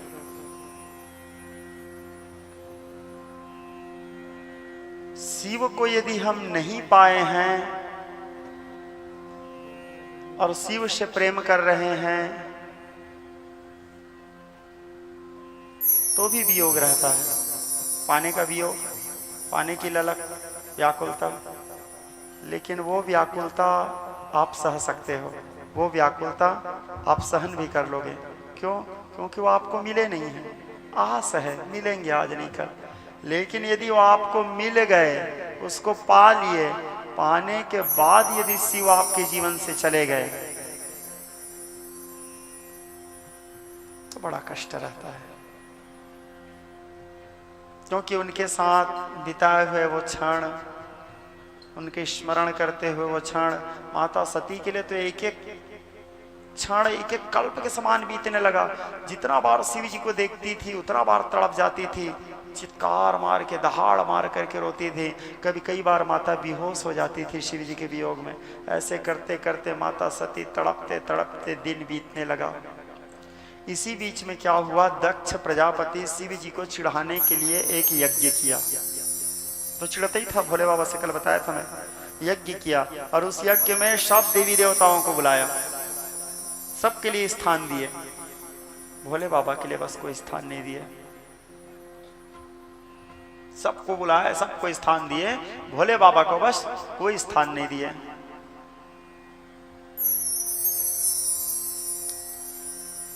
सब लोग अपने अपने विमान में बैठ बैठ करके दक्ष के घर जाने लगे। माता सती देखी सब लोग कैलाश से उड़ते हुए जा रहे हैं। एक जने को देखी, दो को देखी, तीन को। जैसे तुम्हारे घर में रहता हूँ, रोज शाम को हेलीकॉप्टर जाता है प्लेन, वैसे वहाँ कैलाश के ऊपर से भी रोज गुजरते रहता था। तो माता सती देखी जा रहे हैं, पूछी कहाँ जा रहे हो जी? तो देव दानव यक्ष गंधर्व लोग बोले तुम्हें पता नहीं है सती, तुम्हारे पिता के यहाँ इतना बड़ा आयोजन है, यज्ञ करवा रहे हैं, क्या तुमको नहीं बुलाया है क्या? और चिढ़ा है बोलो। बेटी बाप के घर में कोई भी आयोजन होता है तो उस आयोजन में बेटियों का एक अहम भूमिका होता है। या ये समझ जाओ सर्वे सर्वा बेटी लोग ही रहते हैं बाप के, कोई भी यदि बाप काम करता है तो इसमें बेटियों का एक अहम भूमिका होता है। और वहां यदि बेटी को ही नहीं बुलाया गया है तो बेटी को पता चलेगा कितना कष्ट होगा। और अभी पता भी चल रहा है तो दूसरे के मुंह से पता चल रहा है। माता सती एक तो ऐसे ही दुखी थी शिव जी के छोड़ने के कारण, और दूसरे के मुंह से पता चला, बड़ा दुख लगा। बोले पिताजी मेरे साथ इतना द्वेष क्यों करते हैं? मैं तो पिता, और सती अपने पिता से खूब प्रेम भी करती थी, मैं तो पिताजी से इतना प्रेम करती हूँ, स्नेह रखती हूँ। जो भी हो मेरे पिता तो हैं, मैं जाऊंगी, बाप से मिलने की इच्छा। लेकिन बिना महादेव को पूछे माता सती कैसे चले जाए? क्योंकि शादी के बाद यदि हम जा रहे हैं तो बिना शादी से पहले तक हमारे पिता का अधिकार होता है हमारे ऊपर, लेकिन शादी के बाद हमारे पति का अधिकार है। तो बिना पति के आदेश से हम कैसे चले जाएं? पति को पूछ के ही जाएंगे, और पति तो समाधि में बैठे हैं, पति से पूछ भी नहीं सकती जगदम्बा।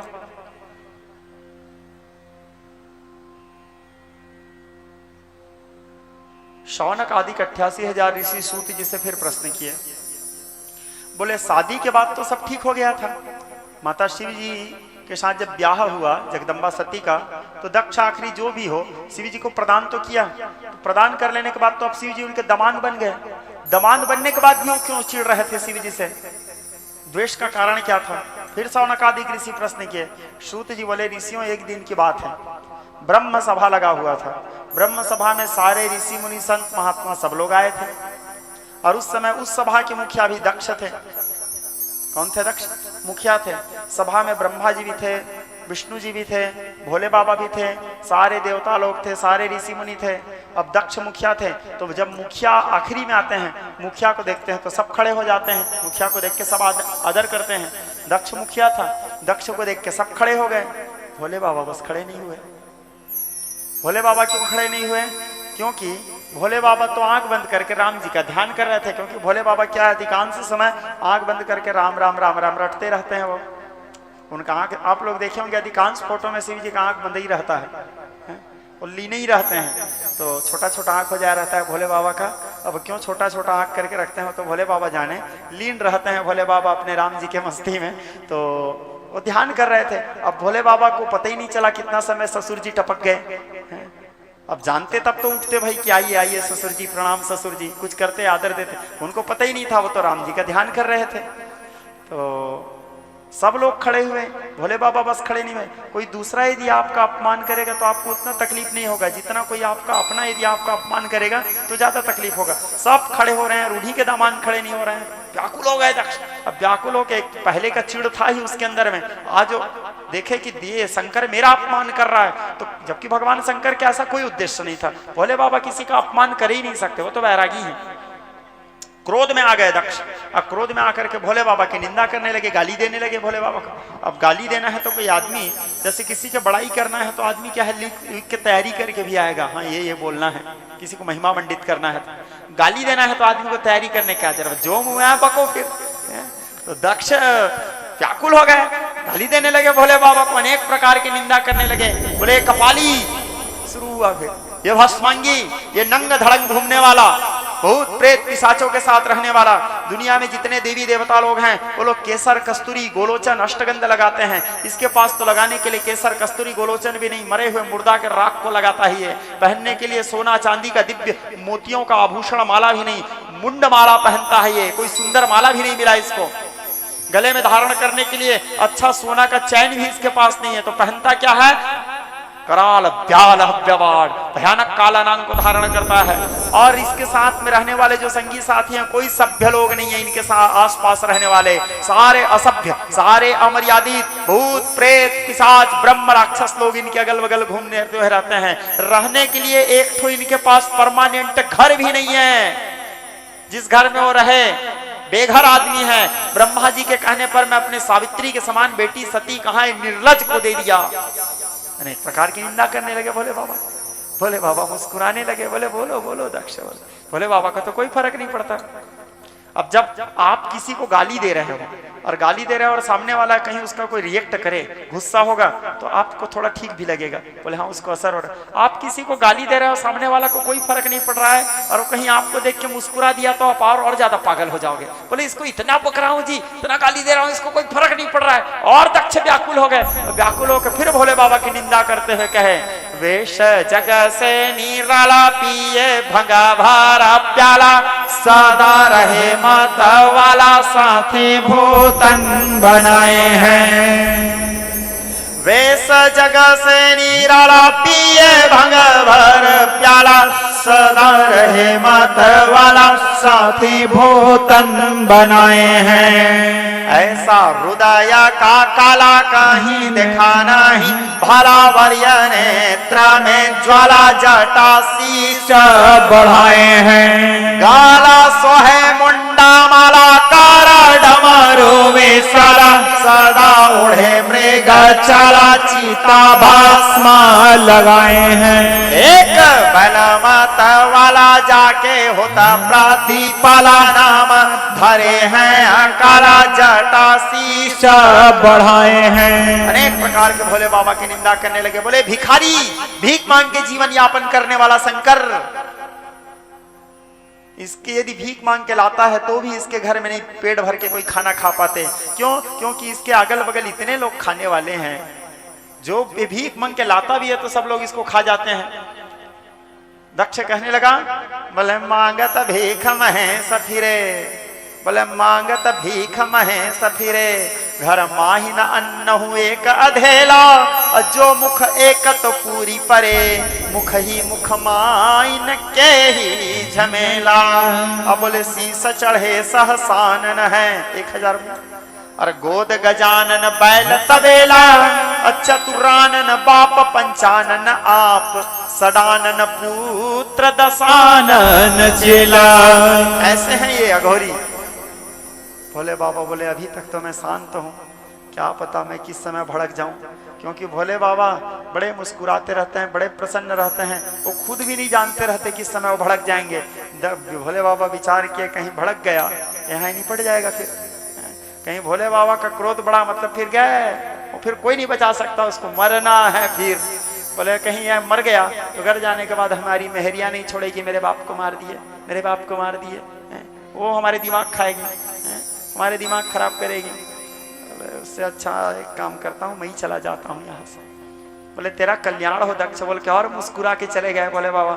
अब दक्ष और व्याकुल हो गए। शिव जी को कोई फर्क नहीं पड़ा, क्योंकि वो वैरागी है, ना सम्मान का मोह ना अपमान का भय, लेकिन उनके भक्तों को तो फर्क पड़ेगा। वो लोग तो अनुरागी हैं, उनको तो सम्मान भी चाहिए और अपमान भी नहीं होना। नंदी क्रोध में आए, नंदी क्रोध में आकर के दक्ष से कहते हैं, मूढ़ दक्ष, तू मेरे प्रभु का अपमान किया है, जा मैं तुझे श्राप देता हूँ, तू परमार्थ की सभी वस्तुओं से च्युत हो जा और तेरा शीघ्र विनाश हो जाए। इस प्रकार श्राप दे के नंदी अपने सारे गणों के साथ वापस आए। तो इसी चीड़ को भंजाने के लिए दक्ष सबको बुलाए और सबको पूजा में स्थान दिए, भोले बाबा को बस को नहीं बुलाए। अब सब लोग जाने लगे तो सती को भी इच्छा हुआ मैं जाऊं, लेकिन भोले बाबा को बिना पूछे जा नहीं सकती थी। संयोग बस उसी समय भोले बाबा का समाधि टूटा। 87,000 वर्ष समाधि तोड़ के भोले बाबा जागे। 87,000 वर्ष के समाधि में बैठे थे। सोचो माता सती, जितना वियोग शिव को पाने के लिए माता सती तड़फी है, उतना तो माता सीता भी नहीं तड़फी है। सीता जी का हरण करके जब रावण ले गए थे, कितना दिन तक थी वो लंका में? ज्यादा से ज्यादा 8 महीना या 9 महीना। क्यों? वनवास जाते ही तुरंत सीता का हरण नहीं हुआ था। वनवास जाते ही राम जी पहले जाकर के पंचवटी में निवास किए और 12 साल कुछ तो राम जी चित्रकूट में निवास किए थे। तो इस प्रकार राम जी वो आखिरी में जब वो 14वां साल लग गया था तब वैदेही का हरण हुआ था। तो ज्यादा से ज्यादा 9 महीना का वियोग सही होगी, 1 साल मान लो। और राधा जी कृष्ण के लिए कितना वियोग सही? 11.5 वर्ष तक भगवान कृष्ण वृंदावन में थे। उसके बाद कृष्ण जी वृंदावन छोड़ के गए, राधा से नहीं मिले। उसके बाद जब आखिरी में कृष्ण जी परम धाम गमन करने वाले थे तो फिर आए थे। मैं बताया था उस दिन कथा आप लोगों को, राधा के साथ मिलन हुआ। और कृष्ण जी अपने आयु के अनुसार, मनुष्यों के आयु के अनुसार कृष्ण जी 120 वर्ष थे मृत्युलोक में। तो 11.5 वर्ष तो कृष्ण जी वृंदावन में ही थे। अब उसके बाद कृष्ण जी आने और राधा ज्यादा से ज्यादा 100 वर्ष, समथिंग 110 वर्ष, 105 वर्ष के आसपास कृष्ण के लिए वियोग सही है। लेकिन सती के वियोग को देखो, जगदम्बा के वियोग को देखो। 87,000 वर्ष भोले बाबा समाधि में बैठे थे और उनको देख देख के रोते रोते जीवन यापन की है। आज 87,000 वर्ष के समाधि पूरा हुआ। 87,000 वर्ष समाधि पूरा हुआ। भोले बाबा समाधि तोड़ के उठे नेत्र खोले। रामेति रामेति रमे रामे मनोरमे सहस्त्रनाम तत्तल्यम राम नाम वरानने। राम राम राम कहते हुए भोले बाबा नेत्र खोले। जगदम्बा देखी जाने उमा जगतपति जागे। आके भोले बाबा की चरण वंदना की। चरण वंदना करने के बाद भोले बाबा से कहती है, प्रभु मेरे पिताजी के घर में यज्ञ हो रहा है प्रभु, बहुत बड़ा कार्यक्रम हो रहा है, आपका यदि आदेश हो तो मैं चले जाऊं प्रभु।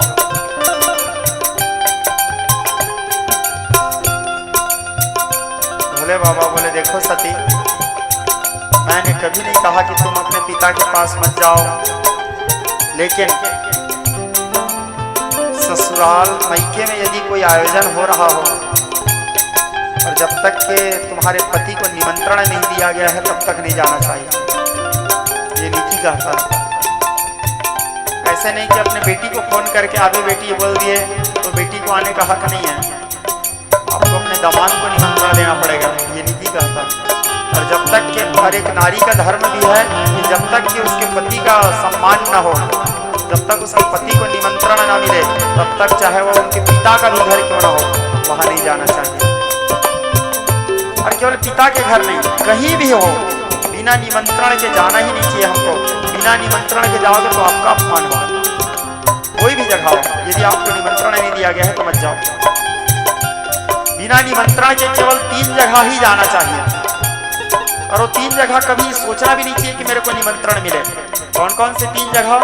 सबसे पहला सत्संग। कहीं भी भगवान की कथा हो रही हो, सत्संग हो रही हो, तो ये मत सोचो कि मेरे को कार्ड मिलेगा, निमंत्रण मिलेगा, फोन करेंगे तब जाऊंगा। भगवान की कथा में, भगवान के सत्संग में बिना बुलाए जाओ। दूसरा, गुरु के घर। गुरु के घर में कोई भी आयोजन हो रहा है तो कभी ये मत सोचो कि मेरे को निमंत्रण मिलेगा, मेरे पास फोन करेंगे तो मैं जाऊंगा। बिना बुलाए जाओ वहां, और जाके वहां जितना हो सके अपने से सेवा करो, जितना हो सके वहां जा करके सेवा करो। तीसरा, देवालय अर्थात मंदिर। मंदिर में बिना निमंत्रण के जाओ। जैसे मंदिर में पर्व मनाते हैं, रामनवमी है, कृष्ण जन्माष्टमी है, हनुमान जी का जन्मोत्सव है, ऐसे कोई भी पर्व मनाते हैं, नवरात्रि है, शिवरात्रि है, तो ये मत सोचो कि मंदिर में मेरे को बुलाएंगे तो मैं जाऊंगा। देवालय में बिना निमंत्रण के जाना चाहिए, क्योंकि वो भगवान का स्थान है। केवल यही 3 जगह ही बिना निमंत्रण के जाना चाहिए, बाकी चौथा कोई भी स्थान हो बिना निमंत्रण के नहीं जाना चाहिए। बिना निमंत्रण के जाओगे तो आपका अपमान होगा, और खास करके जिस जगह में आपके पति का सम्मान नहीं है उस जगह में तो बिल्कुल नहीं जाना चाहिए। बोले बाबा बोले, तुम्हारे पिता एक तो हमसे चिढ़ते हैं, दूसरा हमको निमंत्रण भी नहीं दिए हैं, तो तुम्हारा वहां जाना उचित नहीं रहेगा सती। माता सती कहती है, प्रभु बहुत दिन हो गया, माँ से नहीं मिली हूँ प्रभु, बहनों से नहीं मिली हूँ, सखी सहेलियों से नहीं मिली हूँ, छोड़ो ना प्रभु, मैं जाके आ जाती हूँ, जल्दी आ जाऊंगी प्रभु। भोले बाबा विचार किया, जिसका दोनों तरफ से मरना निश्चित है, जाएगी तो वहां मरेगी, नहीं जाएगी तो गुस्सा होकर यहां मर जाएगी। नंदी को बोले, नंदी तुम्हारे माता को साथ में लेके कुछ रुद्र गणों के साथ जाओ पुत्र। नंदी माता जगदम्बा को साथ में लेके शिव गणों के साथ में दक्ष यज्ञ में पहुंची। दाक्षायणी जाके महादेव की है रुद्र भागा। यज्ञ में देवादिदेव भगवान महादेव के लिए कोई भाग नहीं है, यज्ञ में महादेव को कोई स्थान नहीं दिया गया है। माता सती व्याकुल हो गई, फिर भी कुछ नहीं बोली, जाके अपने पिताजी को प्रणाम किया। उनके पिताजी भड़क गए, अपने पत्नी प्रसूति से कहने लगे, प्रसूति यहां सती को किसने बुलाया, किसके निमंत्रण पर यह आई है? सोचो इतना दुष्ट था वो, किसके निमंत्रण पर यहां आई है? हमें लगता है वो निर्लज्ज शिव के साथ रह रह करके ये भी निर्लज्ज हो गई है, इसलिए बिना निमंत्रण के हमारे घर आ गई है, इसको हटाओ यहां से, भगाओ इसको। माता सती को बड़ा दुख लगा, बोले मेरे बाप मेरे साथ ऐसे, वो भी इतने लोगों के बीच में, इतने पूरे भरे सभा में। सती फिर भी कुछ नहीं बोली, बोले प्रणाम पिताजी, क्योंकि वो अपने पिता से बहुत प्रेम करती थी। सिर झुकाई और सिर झुका करके वहां से जाने लगी माता सती। जाने लगी तो फिर दक्ष कहने लगे, खड़े हो गए,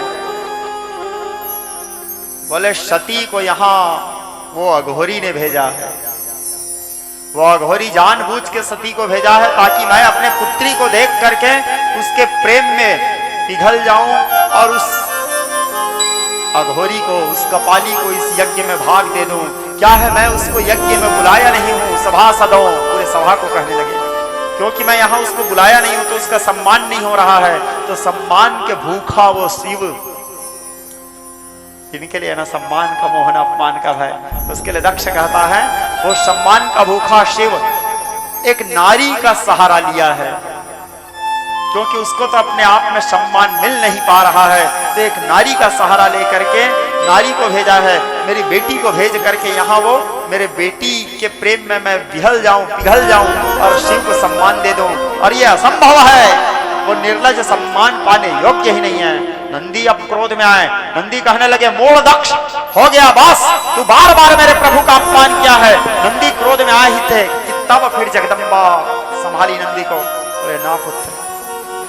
भगवती के अंग फड़कने लगे, भगवती के पूरा शरीर कंपायमान होने लगा, पृथ्वी अंतरिक्ष आकाश कंपायमान होने लगे, पूरे विश्व ब्रह्मांड कांपने लगे। भगवती के नेत्र बड़े बड़े हो गए, क्योंकि उनके आराध्य, उनके इष्ट, उनके सर्वेश्वर, उनके पति का अपमान हो रहा है। ओठ फड़फड़ाने लगे भगवती के। भगवती बार बार दांतों को चाबने लगी और चाबते हुए भगवती के पैर थिरकने लगे और भीषण क्रोध करते हुए लंबा लंबा श्वास लेने लगी। और वहां जितने भी सभा में उपस्थित थे सभी लोगों से कहती, अरे मूर्खों, यहाँ इस सभा में जितने भी देव, दानव, यक्ष, गंधर्व, किन्नर जितने बैठे हो, सबको मैं श्राप देती हूँ। तुम सब लोग यहाँ बैठ करके शिव के अपमान सुने हो, शिव के अपमान सुनने वाले तुम सभी शिवद्रोही हो। जाओ, मैं तुम सबको श्राप देती हूँ, तुम सभी घोर पीड़ा को पाओगे, तुम सभी त्राही हो जाओगे। और इसके श्राप स्वरूप अभी तारकासुर सबको त्राही करेंगे। और मूढ़ दक्ष, तू पापी है जो बार बार मेरे प्रभु का अपमान किया है। और क्रोध करते करते भगवती जब अपने क्रोध को नहीं संभाल पाई, आप ही आप सिंह आरूढ़ हो गया और सिंह के ऊपर में भगवती बैठकर अष्टभुजा रूप धारण कर ली। जगदम्बा अष्टभुजा रूप धारण करके विद्युद्धाम समप्रभाव रघुते स्कंदे स्थिताम भीषणाम कन्यावी करवालक्ष्णवस्तावर सेविताम हस्तये चक्र गदा शिखेति विशी खाप चाप मुर्तर्जनी दिव्याणाम लंकाम दुर्गा त्रिनेत्रम भजे। घोर क्रोध करी भगवती और घोर क्रोध करके घंटनाद करते हुए दक्ष से कहने लगे, अरे पापी मूढ़ दक्ष, तेरे जैसे शिवद्रोही के वीर्य से मेरे ये शरीर का निर्माण हुआ है, इसलिए तजी हाँ तुरंत देह ते ही हेतु, इसलिए मैं अपने इस देह का त्याग कर दूंगी, क्योंकि शिवद्रोही के तेज से मेरे शरीर का निर्माण हुआ है। अरे पापी दक्ष, चाहूं तो मैं इसी क्षण तेरा सर्वनाश कर सकती हूँ, लेकिन तेरे विनाश नहीं कर सकती मैं। क्यों? क्योंकि जो भी हो, तू मेरे पिता का भूमिका निभाया है। यदि मैं तुझे मार दी तो सारा संसार ये कहेंगे कि एक बेटी ने अपने बाप का हत्या किया है, लेकिन तेरे जैसे पापी को जीने का हक नहीं है। लेकिन तेरे को मैं नहीं मार पा रही हूं, एक पुत्री के मर्यादा पालन करते हुए, लेकिन तेरे पुत्री बनी हूं मैं, इस अपराध के कारण मैं अपने इस देह का त्याग करती हूँ। इस प्रकार कहते हुए जगदम्बा अपने नख के अग्रभाग से पंचाग्नि वर्ण करने लगी। कालानग्नि, दावानग्नि, पंचासग्नि, भूतासग्नि, होमग्नि, ब्रह्मग्नि, पंचग्नि, पांचों प्रकार के अग्नि का वर्ण की। भगवती पीले रंग के वस्त्र परिधान की, पट्टिकम्बराधीना कलमंजर मंजरी, और नारायण जी के स्मरण की, शिव जी की स्मरण नहीं की, नारायण जी को मनाई। कहने लगी, नारायण मरत सती हरि सन वर मांगा, जन्म जन्म शिव बद अनुरागा। मैं प्राण त्याग रही हूँ नारायण, यदि मेरा दोबारा जन्म हो तो मैं शिव के दासी बन के ही जन्म लूं, मेरे को महादेव के चरणों की ही दासी बनाना, मैं शिव की ही प्रिया बनूं, मैं शिव की ही पत्नी बनूं, ये कृपा करना नारायण। नारायण जी को इस प्रकार वरदान मांग करके महादेव के छवि को अपने हृदय में स्मरण की और स्मरण करके पंचाग्नि वर्ण करके अपने पंच भौतिक इस मानुषी देह का जगदम्बा ने त्याग किया और वह देह आधा जल करके जमीन में गिरे। जैसे जमीन में गिरे वहां जितने लोग थे सब अवाक रह गए। प्रसूति चिल्लाते हुए गई, पुत्री पुत्री पुत्री। उनके सारे बहन सती सती कहते उनके सामने गए, जाके देखे तो सती का पंचभौतिक शरीर नष्ट हो गया था, प्राण त्याग दी सती।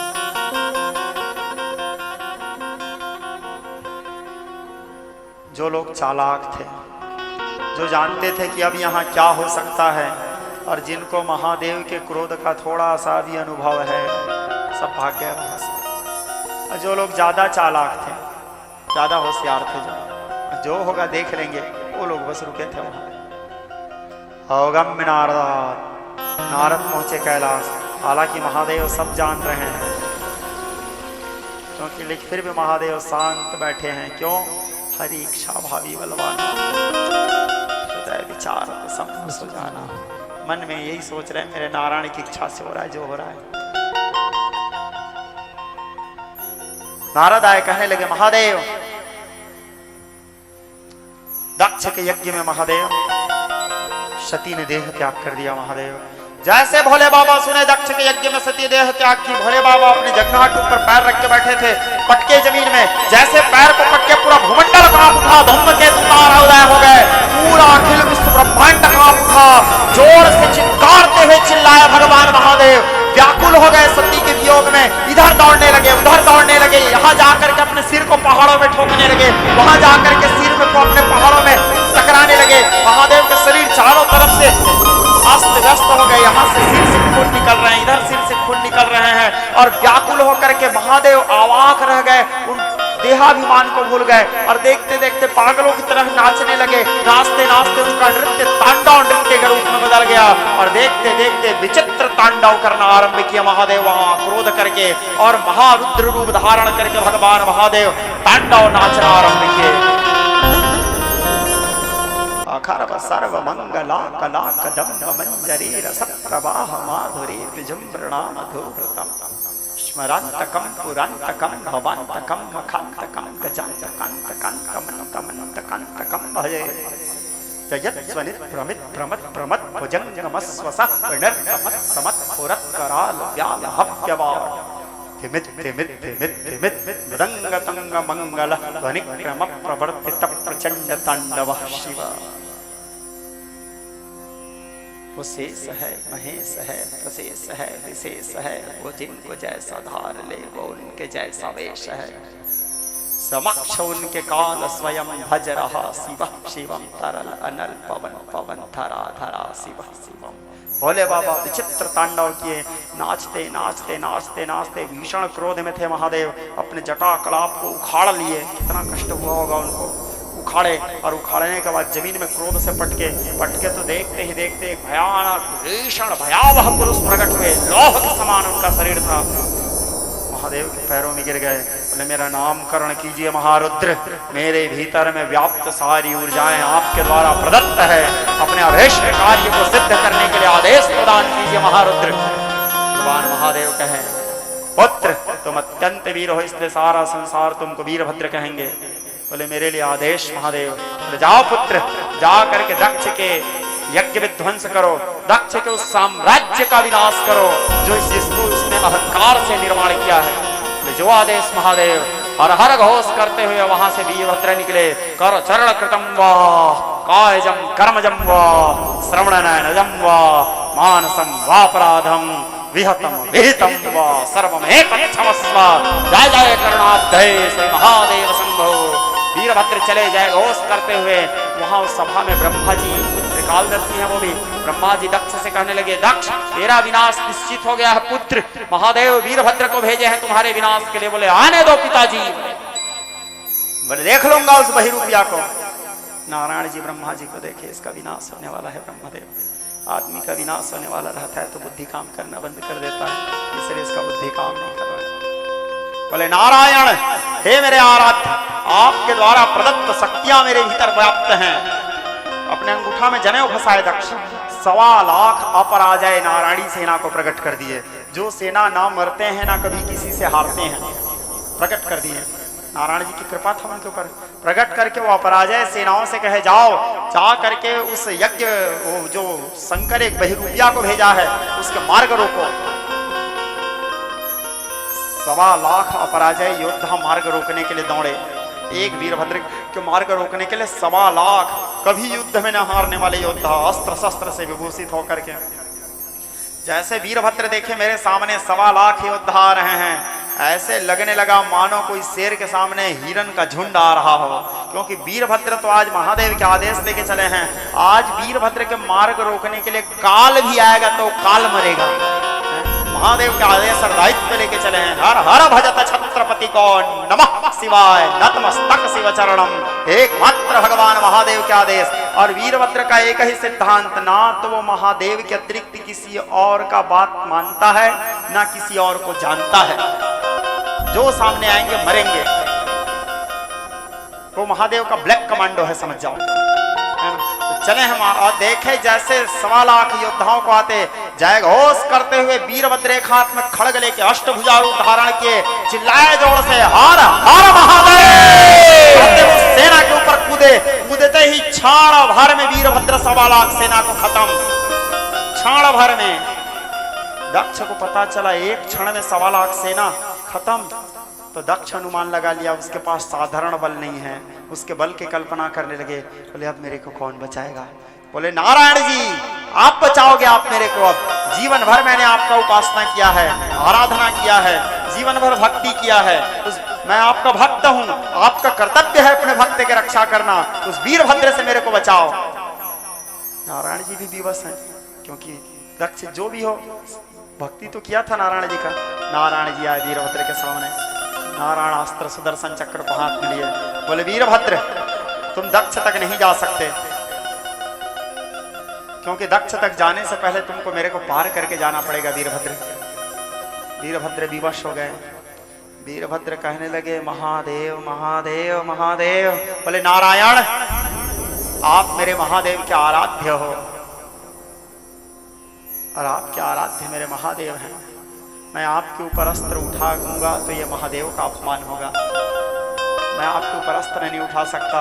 लेकिन यदि आप मेरे को मार्ग से रोक रहे हो तो ये भी महादेव का अपमान है, क्योंकि मैं महादेव के कार्य करने जा रहा हूं नारायण। इसलिए आपसे मैं निवेदन करता हूं नारायण मेरे मार्ग से हट जाओ। नारायण जी बोले जैसे तुम महादेव के आदेश पालन करने के लिए तत्पर हो, वैसे मैं भी दक्ष के रक्षा करने के लिए विवश हूं वीरभद्र, मेरे को मार्ग से हटाओ। बोले आपके ऊपर कौन विजय प्राप्त कर सकता है नारायण?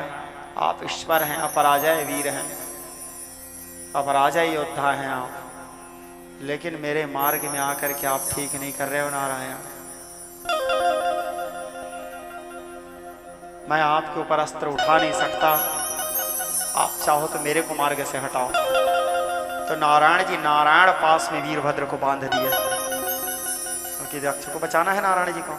वीरभद्र को नारायण पास से कौन मुक्ति दिलाए? माया है नारायण जी की। वो नारायण जी अपने माया से बांधे। जैसे नारायण जी अपने माया से वीरभद्र को बांधे, उधर महादेव तो देख रहे हैं क्या हो रहा है क्या नहीं हो रहा, और क्रोध में आ गए महादेव, भीषण क्रोध करने लगे।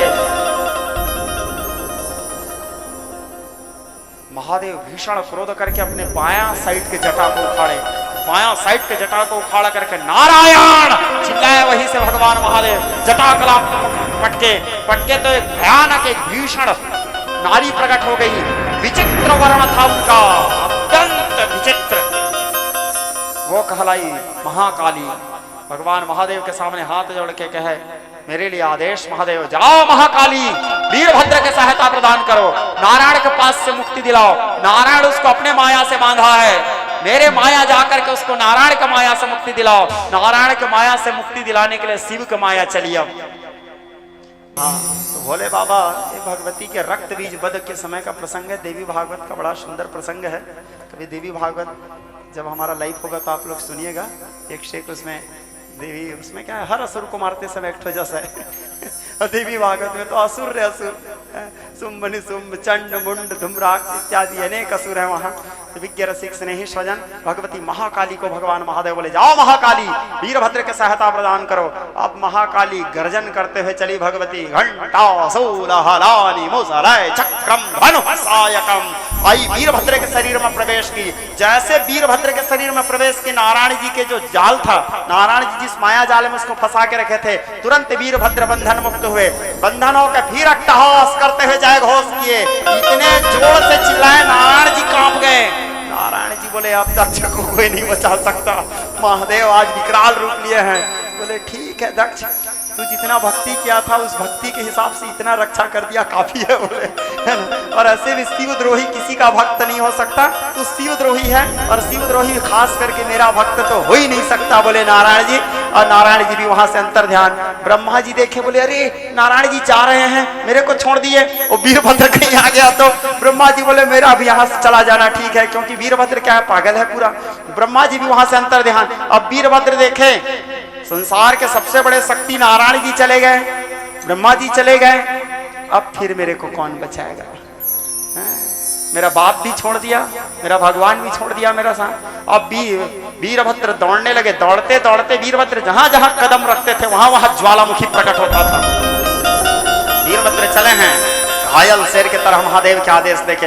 हाथ में खड़ग दुधारी नंगी तलवार है, हाथ में खड्ग है, और खड्ग लेकर के पहुंचे दक्ष के सभा में। दक्ष देखे जैसे वीरभद्र को भागे वहां से, वीरभद्र दक्ष के पीछा करने लगे।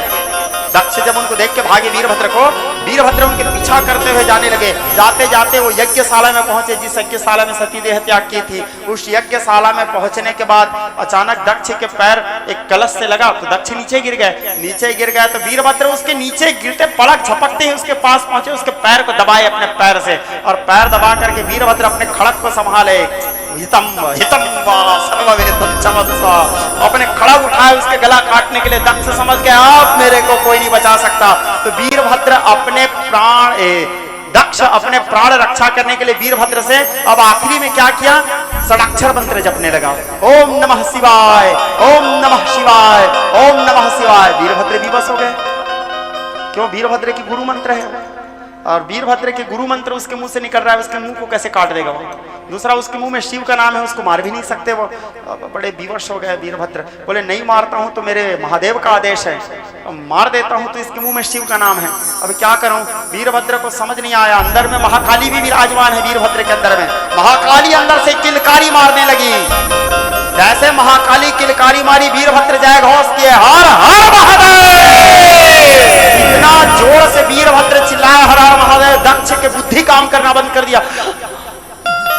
ओम नमः शिवाय बोलना ही बंद कर दिया। वो जैसे बोलना बंद किया, उठाए खड़ग मारे उसके गला, अलग हवन कुंड में डाले।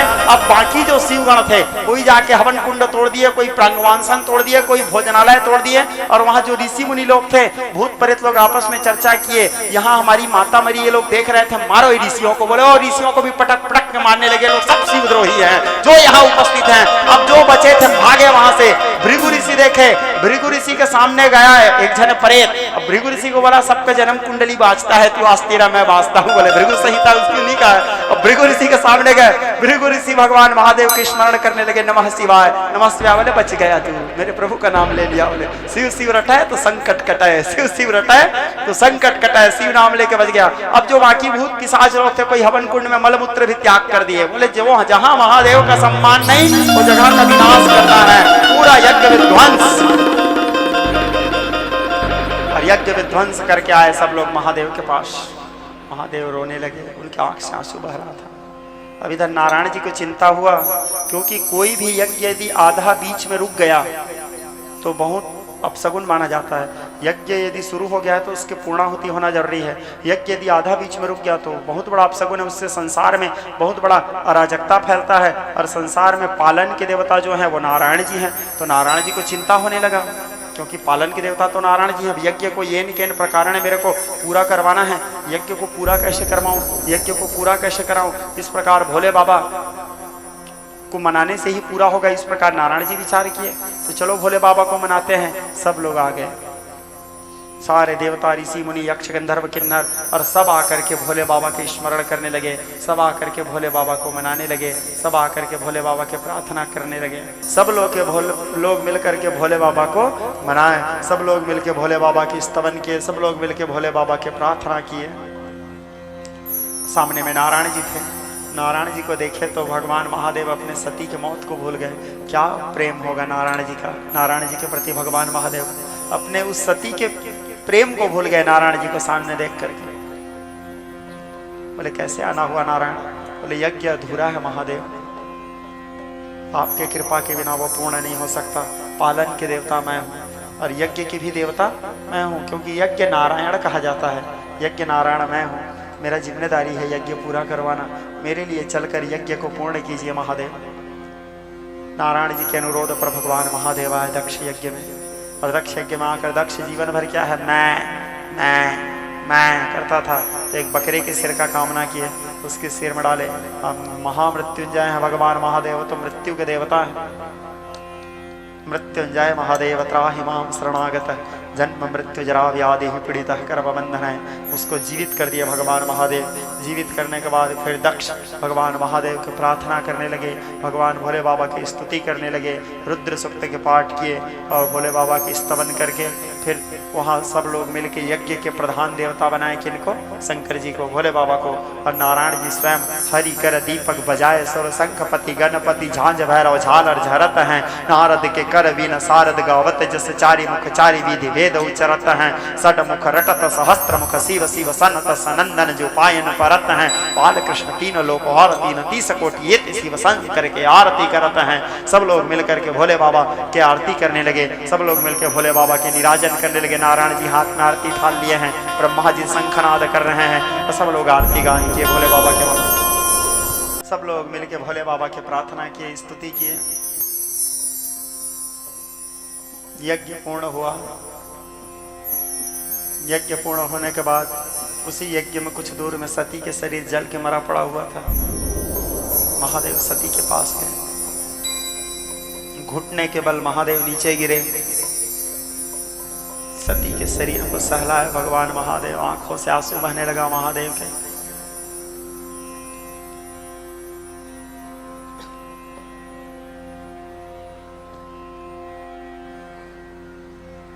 महादेव बार बार अपने सिर को जमीन से पटकते थे, व्याकुल हो गए थे, आवाज रह गए। ब्रह्मा जी, भगवान नारायण, सारे देवता लोग केवल देख रहे हैं, किसी में सामर्थ्य नहीं कि वो जाकर भगवान शंकर को संभाले, क्योंकि आज शिव को संभाले भी कौन? शक्ति उनसे पृथक हुई है, और शक्ति का शरीर मरा पड़ा हुआ है वहां पे। सवाकार मज्जाधिरूढ़ा शिवा भी स्वरूपम त्वदीयम न विन्दन्ति देवा। महादेव चिल्ला चिल्ला के, चिक्कार मार के, दहाड़ मार के रोने लगे। माता सती के शरीर को उठा लिया, अपने गले से लगा लिया, गले से लगा करके सती को लेकर के भगवान महादेव दक्ष यज्ञ से बाहर निकलने लगे। उनकी माता प्रसूति, दक्ष सब रोने लगे। अब दक्ष सुधर गया है, उनके सारी सती के बहनें रोने लगी। नारायण जी के आंख में तक आंसू आ गया, जो सदैव मुस्कुराते रहते थे नारायण जी। शिव जी सती को लेकर के बड़े व्याकुलता के साथ, बड़े कष्ट के साथ यहाँ वहाँ भटकने लगे। वस्त्र का भी होश नहीं रहा महादेव को, उनके व्याघंबर नीचे उतर के गिर गए, नंग धड़ंग घूम रहे हैं भोले बाबा। कपड़ा का भी होश नहीं, मैं पहना हूँ या नहीं। आकाश मार्ग में यहाँ से वहाँ बार बार सती के शरीर को सहलाते हुए, बार बार सती के शरीर को छूते छूते, उनको अपने गले से लगा के, उनको अपने गालों से स्पर्श करके, अपने माथे से स्पर्श करके, पूरे शरीर के अंगों को बार बार छू छू के महादेव व्याकुल होकर के एक विरही के समान तड़पते हुए यत्र तत्र भटकने लगे। मन में बस एक ही भाव था उनका। भगवान महादेव अवाक थे एकदम, ना कुछ बोल पाने की स्थिति में। नारायण जी विचार किया, सही भोले बाबा रहेंगे पूरे सृष्टि के कार्य असंतुलित हो जाएगा। नारायण जी अपने चक्र को आदेश दिए, बोले जाओ चक्र, जा करके सती के एक एक अंगों को काटते जाओ। सती के एक एक अंग को चक्र जाके काटने लगे, एक एक जगह में एक एक अंग गिरने लगे। 108 जगह में गिरे, 108 शक्तिपीठ बने, जिसमें 52 जगह मूल अंग गिरा, जिसको 52 मुख्य शक्तिपीठ माना गया।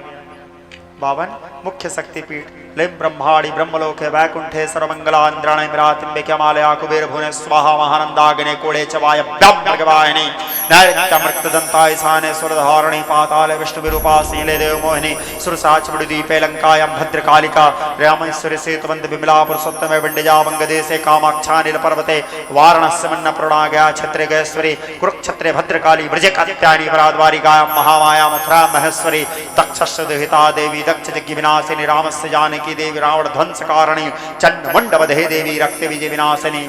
अनेक जगह में भगवती के एक एक अंग गिरते गए और भगवती के एक एक शक्तिपीठ बनते गए। 52 शक्तिपीठ हुए, जिसमें 4 शक्तिपीठ को मूल शक्तिपीठ माना गया है।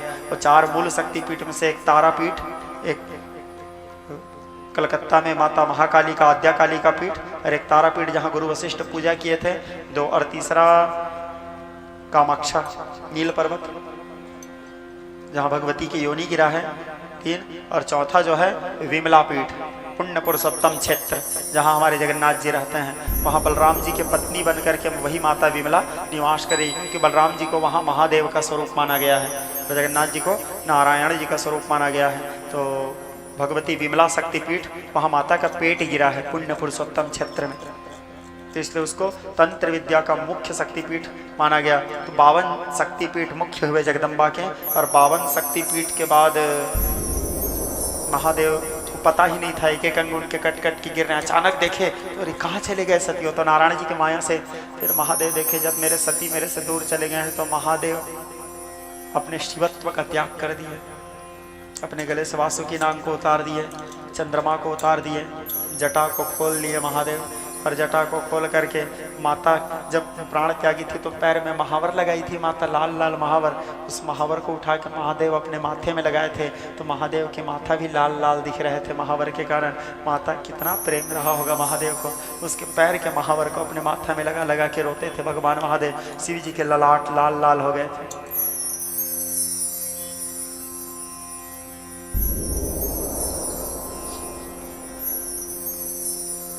महादेव रोते विलखते शिवत्व का त्याग कर दिए, ब्रह्मत्व का त्याग कर दिए, ब्रह्म भाव का त्याग कर दिए। एक साधारण इंसान बन गए भगवान शंकर, और एक साधारण इंसान बन करके जमीन में आ गए, और जमीन में आकर के अपने सती को खोजते खोजते यहाँ वहाँ भटकने लगे। पेड़ों को देखते थे तो पेड़ों को पूछते थे तुमने मेरे सती को देखा, पत्तों को पूछते थे तुमने मेरे सती को देखा, पत्थरों को पूछते थे तुमने मेरे सती को देखा। अचानक कई बार भ्रम हो जाता था महादेव को कि मेरे सती है, वहाँ पे दौड़ते दौड़ते जाते थे, वहाँ सती नहीं रहती थी। फिर महादेव वहाँ गिर जाते थे, और अब गिर करके महादेव जमीन को हाथ ठोक ठोक के अपने सिर को ठोक ठोक करके रोने लगते थे, गाल को मारते थे, अपने सीने को मारते थे। कई चोट लग गए, महादेव का पूरा शरीर कटा हुआ था, यत्र तत्र सर्वत्र चारों ओर भगवान महादेव के अंग कटा हुआ था। बड़े वियोग की अवस्था में रोते विलखते यहाँ से वहाँ भटकते भटकते 52 शक्तिपीठ का पूरा दर्शन करते करते जहाँ जहाँ सती के अंगे गिरे थे सब जगह घूमते घूमते चले जा रहे हैं महादेव। लोग उनको साधारण इंसान मानने लगे। देवता लोग भी बड़े स्वार्थी, जब काम रहता था तो महादेव के पास आते थे, महादेव महादेव महादेव। आज जब महादेव शिवत्व का त्याग कर दिए तो आज कोई महादेव के साथ पीछे पीछे घूमने के लिए भी नहीं आए हैं, ना कोई ऋषि लोग उनके साथ हैं, कोई आज नहीं। तो ये बात हमको शिक्षा देता है, जब तक आपके जीवन में सुख संपत्ति रहेगा सब लोग आपके पीछे घूमते रहेंगे। एक बार विपत्ति आया सब साथ छोड़ के चले जाएंगे। एक जने आज महादेव के साथ घूमने वाले नहीं, एक जने बस शिव जी के पीछे पीछे घूमते रहता था। महादेव महादेव का के रोते रोते वो है नंदी जी, वो बस आखिरी। इसीलिए नंदी को महादेव के सर्वश्रेष्ठ भक्त माना गया है। इसीलिए आप देखते हो कहीं भी शिव मंदिर बनता है तो शिव मंदिर में कार्तिक नहीं रहेगा तो चलेगा, गणेश नहीं रहेगा तो चलेगा, पार्वती ब्रह्मा जी नहीं रहेंगे तो भी चलेंगे, लेकिन नंदी होना जरूरी है महादेव के मंदिर में। बिना नंदी के महादेव का शिवलिंग वहां पे नहीं रखा था। नंदी रोते रोते पीछे, नंदी बार बार बोलते थे प्रभु महादेव तो अपने आप को भूल गए थे कि मैं महादेव हूँ। पूछे कौन हो भैया तुम, नंदी से पूछते हैं, मेरे को क्यों प्रभु प्रभु बोलते हो। नंदी रोते हुए कहता है प्रभु आप हमारे महादेव हो। बोले कौन महादेव। आंख से अविरल आंसू बह ही रहा है महादेव को। कहीं चोट लग जाता था, कहीं अब अचानक पैर में ठोकर लगते थे, गिर जाते थे महादेव। पूरा अंग कटा हुआ है, जगह जगह से खून निकल रहा है, जगह जगह घाव हो गए थे महादेव के। माता सती अचानक, जैसे आप लोग गर्मी में देखते हो जब हम डामर रोड में चलते रहते हैं, अचानक चलते चलते हमको दूर में पानी दिखता है डामर रोड में गर्मी में, लेकिन वहाँ पानी नहीं रहता, सामने जाओ तो पानी नहीं रहता, लेकिन हमको भ्रम होता है। वैसे महादेव जाते थे तो रेगिस्तान चले गए राजस्थान, वहाँ भी माता का एक विमला पीठ है, वहाँ भी एक शक्ति पीठ है। तो वहाँ रेगिस्तान में चमकते हुए रेतियों को देख के महादेव को ऐसे लगा वो मेरी सती वहाँ पे खड़ी है। दौड़ते दौड़ते गए गर्म गर्म रेती में, सती सती कहते हुए जाके देखते हैं तो वहाँ सती नहीं, उस रेती गर्म रेती में लपट लपट के रोने लगे। महादेव पूरे रेती को उठा के गर्म रेती को अपने शरीर, महादेव का पूरे शरीर जल गया गर्म गर्म गर्म रेती के कारण उस रेगिस्तान में पड़े थे भगवान महादेव। रेगिस्तान में गर्म रेती उड़ उड़ के उनके पूरे शरीर काला पड़ गए महादेव के सती के वियोग में।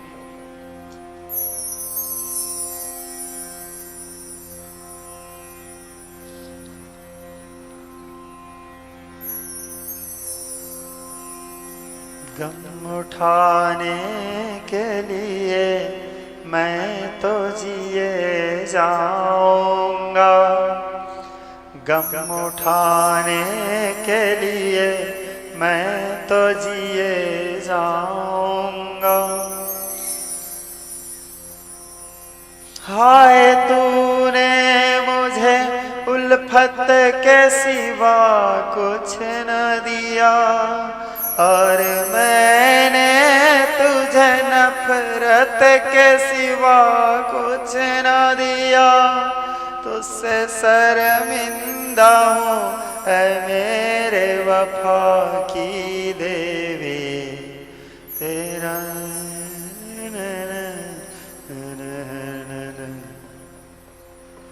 आर्तनाद करते हुए बोले बाबा चले जाने लगे। नंदी बार बार समझाए, नंदी बोले चलो ना प्रभु कैलाश चले। महादेव पूछते थे कौन कैलाश? बोले मैं आपका नंदी आपका भक्त। बोले तुम मेरा पीछा मत करो भाई, तुम क्यों मेरे को महादेव महादेव बोलते हो? मैं तुम्हारा महादेव नहीं हूँ भाई, तुम मेरे पीछे मत आओ। नंदी बोले कैसे नहीं आऊंगा प्रभु, आप कहीं गिर गए, आपको ठोकर लग गया, आपको कुछ हो गया तो? बोले मैं अकेला रहना चाहता हूँ भैया, मेरे को अकेला छोड़ दो मेरे सती के साथ। नंदी बोले मैं नहीं छोड़ सकता प्रभु आपको इस अवस्था में अकेला। नंदी बैठ गए, वहां पे बैठ गए तो महादेव बोले तुमको मेरा सौगंध है, तुम मेरे को महादेव बोल रहे हो ना, तो ठीक है तुमको मेरा सौगंध है, तुम मेरे पीछे नहीं करोगे, तुम यहीं पे बैठे रहोगे। नंदी अपने दोनों पैरों को उठाए सिर में ठोकने लगे, आपने क्या कर दिया महादेव, एकमात्र मैं ही तो था जो आपके पीछे पीछे चल रहा था, कहीं गिर जाते थे तो मैं आपको उठाता था, अब आपके पीछे कौन जाएगा? अगर आप इतना बड़ा सौगंध दे दिए महादेव कि मेरे पीछे मत आना, अब मैं चाह के नहीं उठ सकता महादेव, क्योंकि मेरा प्राण चले जाए लेकिन मैं आपके सौगंध को नहीं तोड़ सकता मेरे आराध्य। ठीक है प्रभु मैं नहीं जाऊंगा, लेकिन मैं प्रतिज्ञा करता हूं प्रभु, जब तक के आप मेरे को लेने नहीं आओगे तब तक के मैं यहाँ से उठूंगा भी नहीं प्रभु, और ना मैं अन्न जल ग्रहण करूंगा। इस प्रकार संकल्प करके नंदी वहीं पे बैठ गए, और बैठे तो नंदी बैठे ही थे अन्न जल का त्याग करके। एक दिन मेरे महादेव आएंगे, एक दिन मेरे शिव फिर से शिव बन के आएंगे, एक दिन मेरे महादेव अपने फिर से पूर्ण ब्रह्म भाव में आएंगे। ये विचार करके नंदी भरोसा के साथ बैठे थे। महादेव रोते बिलखते चले जा रहे हैं, आसमान को देखते थे, आसमान में सती दिखते थे, सती को देख के रोते थे। नारायण जी विचार किए महादेव ऐसे ही करते रहेंगे तो पूरा सृष्टि का कार्य उथल पुथल हो जाएगा, शिव जी को जैसे भी करके ठीक करना है, फिर से उसको अपने शिव वाले भाव में लाना है, तो होश में आएंगे तब तो फिर मैं शिव हूँ जब ये भाव आएगा, अहम ब्रह्मास्मि सदा शिवोहम, ये भाव उनके अंदर कैसे करें तो आए। ये तो महादेव एक आम इंसान जैसे दर बदर ठोकर खा रहे हैं, तो नारायण जी एक जोगी की वेश बना लिए, भिखारी बन गए। अनादि काल से भगवान शंकर नारायण के लिए भिखारी बनते आए थे, लेकिन आज नारायण जी भगवान शंकर को होश मिलाने के लिए भिखारी बन गए, साधु बन गए, और साधु के वेश में आए, उनके सामने आकर के एक भजन गाने लगे तमुरा पकड़ के। भगवान भोले बाबा पागल की तरह जा रहे थे तो अब भजन गाते हुए चले जा रहे हैं।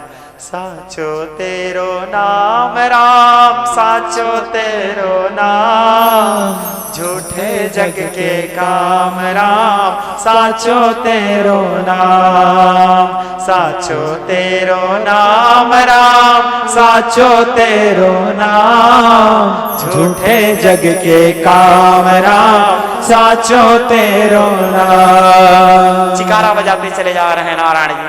जैसे राम नाम सुने शिव जी को होश आया, बोले हाँ, क्योंकि राम तो उनके आराध्य हैं। भगवान नारायण कहने लगे, काले के आए थे जग में, तेरो राम नाम, काले के तुम जाओगे, जो तेरो राम मुट्ठी बांध के आए थे,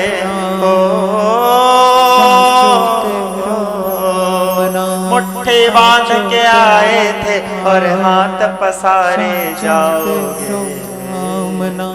झूठे जग के काम राम, साचो तेरो नाम, साचो तेरो नाम राम, साचो तेरो नाम, झूठे जग के काम राम, साचो तेरो नाम, साचो तेरो नाम राम, साचो तेरो नाम, झूठे जग के काम राम, साचो तेरो नाम। जैसे राम नाम सुने बोले हाँ हाँ ये नाम मैंने कहीं सुना है। सोचो राम नाम को महादेव कह मैंने कहीं सुना है। बोले हाँ ये तो मेरे राम है। बोले इनकी कथा भी तो होती है ना, राम कथा। बोले जो स्वयं राम कथा के आद्य प्रणेता है। सोचो क्या वियोग है माता सती का, सद्बुद्ध भूल गए बोले बाबा। भगवान नारायण जी बोले एक काम करो बाबा, नीलगिरी जाओ, नीलांचल जाओ, वहां राम कथा चल रहा है। कागभुसुंडी जी वहां एक कौवा बड़ा सुंदर कथा बता रहे हैं, जाओ वहां जाओगे तो इस राम का वहां कथा चल रहा है, तुमको बड़ा अच्छा लगेगा, 2 टाइम भोजन भी मिलेगा तुमको वहां। तुम तो ऐसे भी फकीर जैसे घूम रहे हो, 2 टाइम खाना व्यवस्था हो जाएगा। और वहां नीलगिरी पर्वत में नीलांचल में बड़ा सुंदर राम कथा चल रहा है। बोले हाँ मैं जाऊंगा, मैं राम कथा सुनूंगा, मैं राम कथा सुनूंगा, मैं राम कथा सुनूंगा। इस प्रकार रट लगा करके भोले बाबा नीलांचल यात्रा करने लगे। देखते देखते भोले बाबा नीलांचल नीलगिरी के समीप पहुंचे। जैसे नीलांचल नीलगिरी पहुंचे भोले बाबा का सारा मोह दूर हो गया। क्यों मोह दूर हो गया? क्योंकि वही महादेव कागभुसुंडी को पहले वरदान दिए थे राम जी के साथ में कि तू जहां पे निवास करेगा कागभुसुंडी, 84 कोस तक वहां माया मोह प्रवेश नहीं करेगा। ये उन्हीं का वरदान है। और आज उसी के दिए गए वरदान के प्रभाव से जैसे महादेव नीलगिरी क्षेत्र पहुंचे, उनके मोह दूर हुआ। मोह दूर होने के बाद उनके अंदर ये भाव आया, हाँ शिव हूं मैं। अब उनके अंदर ये भाव आया, मैं शिव हूं, हम ब्रह्मास्मि, शिवोहम शोहम सच्चिदानंदोहम, अहम ब्रह्मास्मि। देखी परम पावन तव आश्रम, गयो मोर संशय नाना भ्रम। जैसे कागभुसुंडी के आश्रम को देखे महादेव के सारा मोह दूर हो गया। क्यों? राम कथा का प्रभाव। फिर विचार किया, अरे मैं यहाँ कहीं शंकर भगवान बन के गया, सती अब ध्यान से हट गई है। क्यों? क्योंकि अब राम आ गए हैं ध्यान में। जहां राम आ गए ध्यान में तो फिर वहां भोले बाबा को कुछ और सूझता नहीं है। बोले राम जी अब उनके ध्यान में आ गए, उनके नारायण आ गए उनके ध्यान में, तो सती को भूल गए हैं भोले बाबा। अब भोले बाबा विचार किए, मैं कहीं यहाँ शंकर जी बन के राम कथा सुनने जाऊंगा तो सब पक्षी लोग तो आ जाएंगे उड़ते उड़ते, और सब लोग मेरे प्रणाम करेंगे, मेरे जय जयकार करेंगे, तो पूरा राम कथा डिस्टर्ब होगा। तो एक काम करता हूँ, मैं भी पक्षी बन जाता हूँ। और भोले बाबा भी पक्षी बन गए। क्यों? खग जाने खग ही के भाषा। और भोले बाबा भी पक्षी बने, और पक्षी बन करके भोले बाबा पहुंचे कहाँ? नीलगिरी पर्वत। अब वहां कागभुसुंडी जी कथा आरंभ की, राम कथा। और भोले बाबा एक कौआ के मुंह से, जिस महादेव से कौआ कथा पाया था, आज वही कौआ महादेव को कथा सुना रहे हैं। कागभुसुंडी जी राम कथा सुनाने लगे। राम कथा सुनने के लिए भोले बाबा तोता बन के बैठे हुए हैं। माँ भवानी से जब हिमालय प्रार्थना किए हैं, माँ भवानी मैं आपको अपने बेटी के रूप में पाना चाहता हूँ, आप मेरी बेटी बन करके अवतरित हो। माँ भवानी बोले तथास्तु हिमालय, मैं अवश्य तुम्हारी पुत्री बन के जन्म लूंगी, लेकिन ध्यान रहे मैं सदा शंभु अर्धांग विलासनी, सदा सर्वदा से मैं शिव की अर्धांगिनी हूँ। मुझे समय आने से शिव को प्रदान कर देना। हिमालय हाथ जोड़ के बोले, मैं दक्ष के समान भूल नहीं करूँगा माता, मैं जानता हूँ आप जगन माता हो, मैं समय आने पर आपको जगत पिता को अवश्य प्रदान करूँगा माता। आप मेरे घर में पुत्री के रूप में अवतरित होकर के मेरे पत्नी के कोख को सफल और सार्थक कर दीजिए माँ। बार बार भवानी से प्रार्थना की। माँ भवानी बोली, लेकिन मेरे जन्म लेने से पहले तुम्हारी पत्नी के गर्भ को शुद्ध करना आवश्यक है, गर्भ को पवित्र करना आवश्यक है, इसलिए पहले गंगा को प्रसन्न करो। और माँ गंगा को प्रसन्न करके गंगा को अपने पुत्री के रूप में जन्म दो। जब गंगा तुम्हारे पुत्री के रूप में जन्म लेगी तो गंगा जन्म लेने के बाद गर्भ शुद्ध हो जाएगा, स्वयं गंगा पवित्र करेगा गर्भ को। गंगा जब जन्म लेगी तब फिर मैं समय पा करके तुम्हारे पुत्री बन के जन्म लूंगी। पार्वती की बड़ी बहन है माँ गंगा, है ना। तो हिमालय बोले, जो आपकी इच्छा आदेश माँ। इस प्रकार कह के भवानी के चरणों में दंडवत प्रणाम करके हिमालय अब गंगा जी के तपस्या करना आरंभ किए। अब गंगा जी के तपस्या कैसे किए इसको कल आपको बताऊंगा। श्री सूत जी महाराज कहे, शौनक आदि ऋषियों, आज मैंने तुम्हारे वास्ते यहाँ तक की कथा कहा, आगे तुम्हारे क्या सुनने की इच्छा है। जय जय श्रीमद् भगवते, जय जय श्री शिव महापुराणे शिव शक्ति लीला प्रसंगे षष्ठम दिवस विश्राम। नमः पार्वती पतये। हर हर हर महादेव शंभो।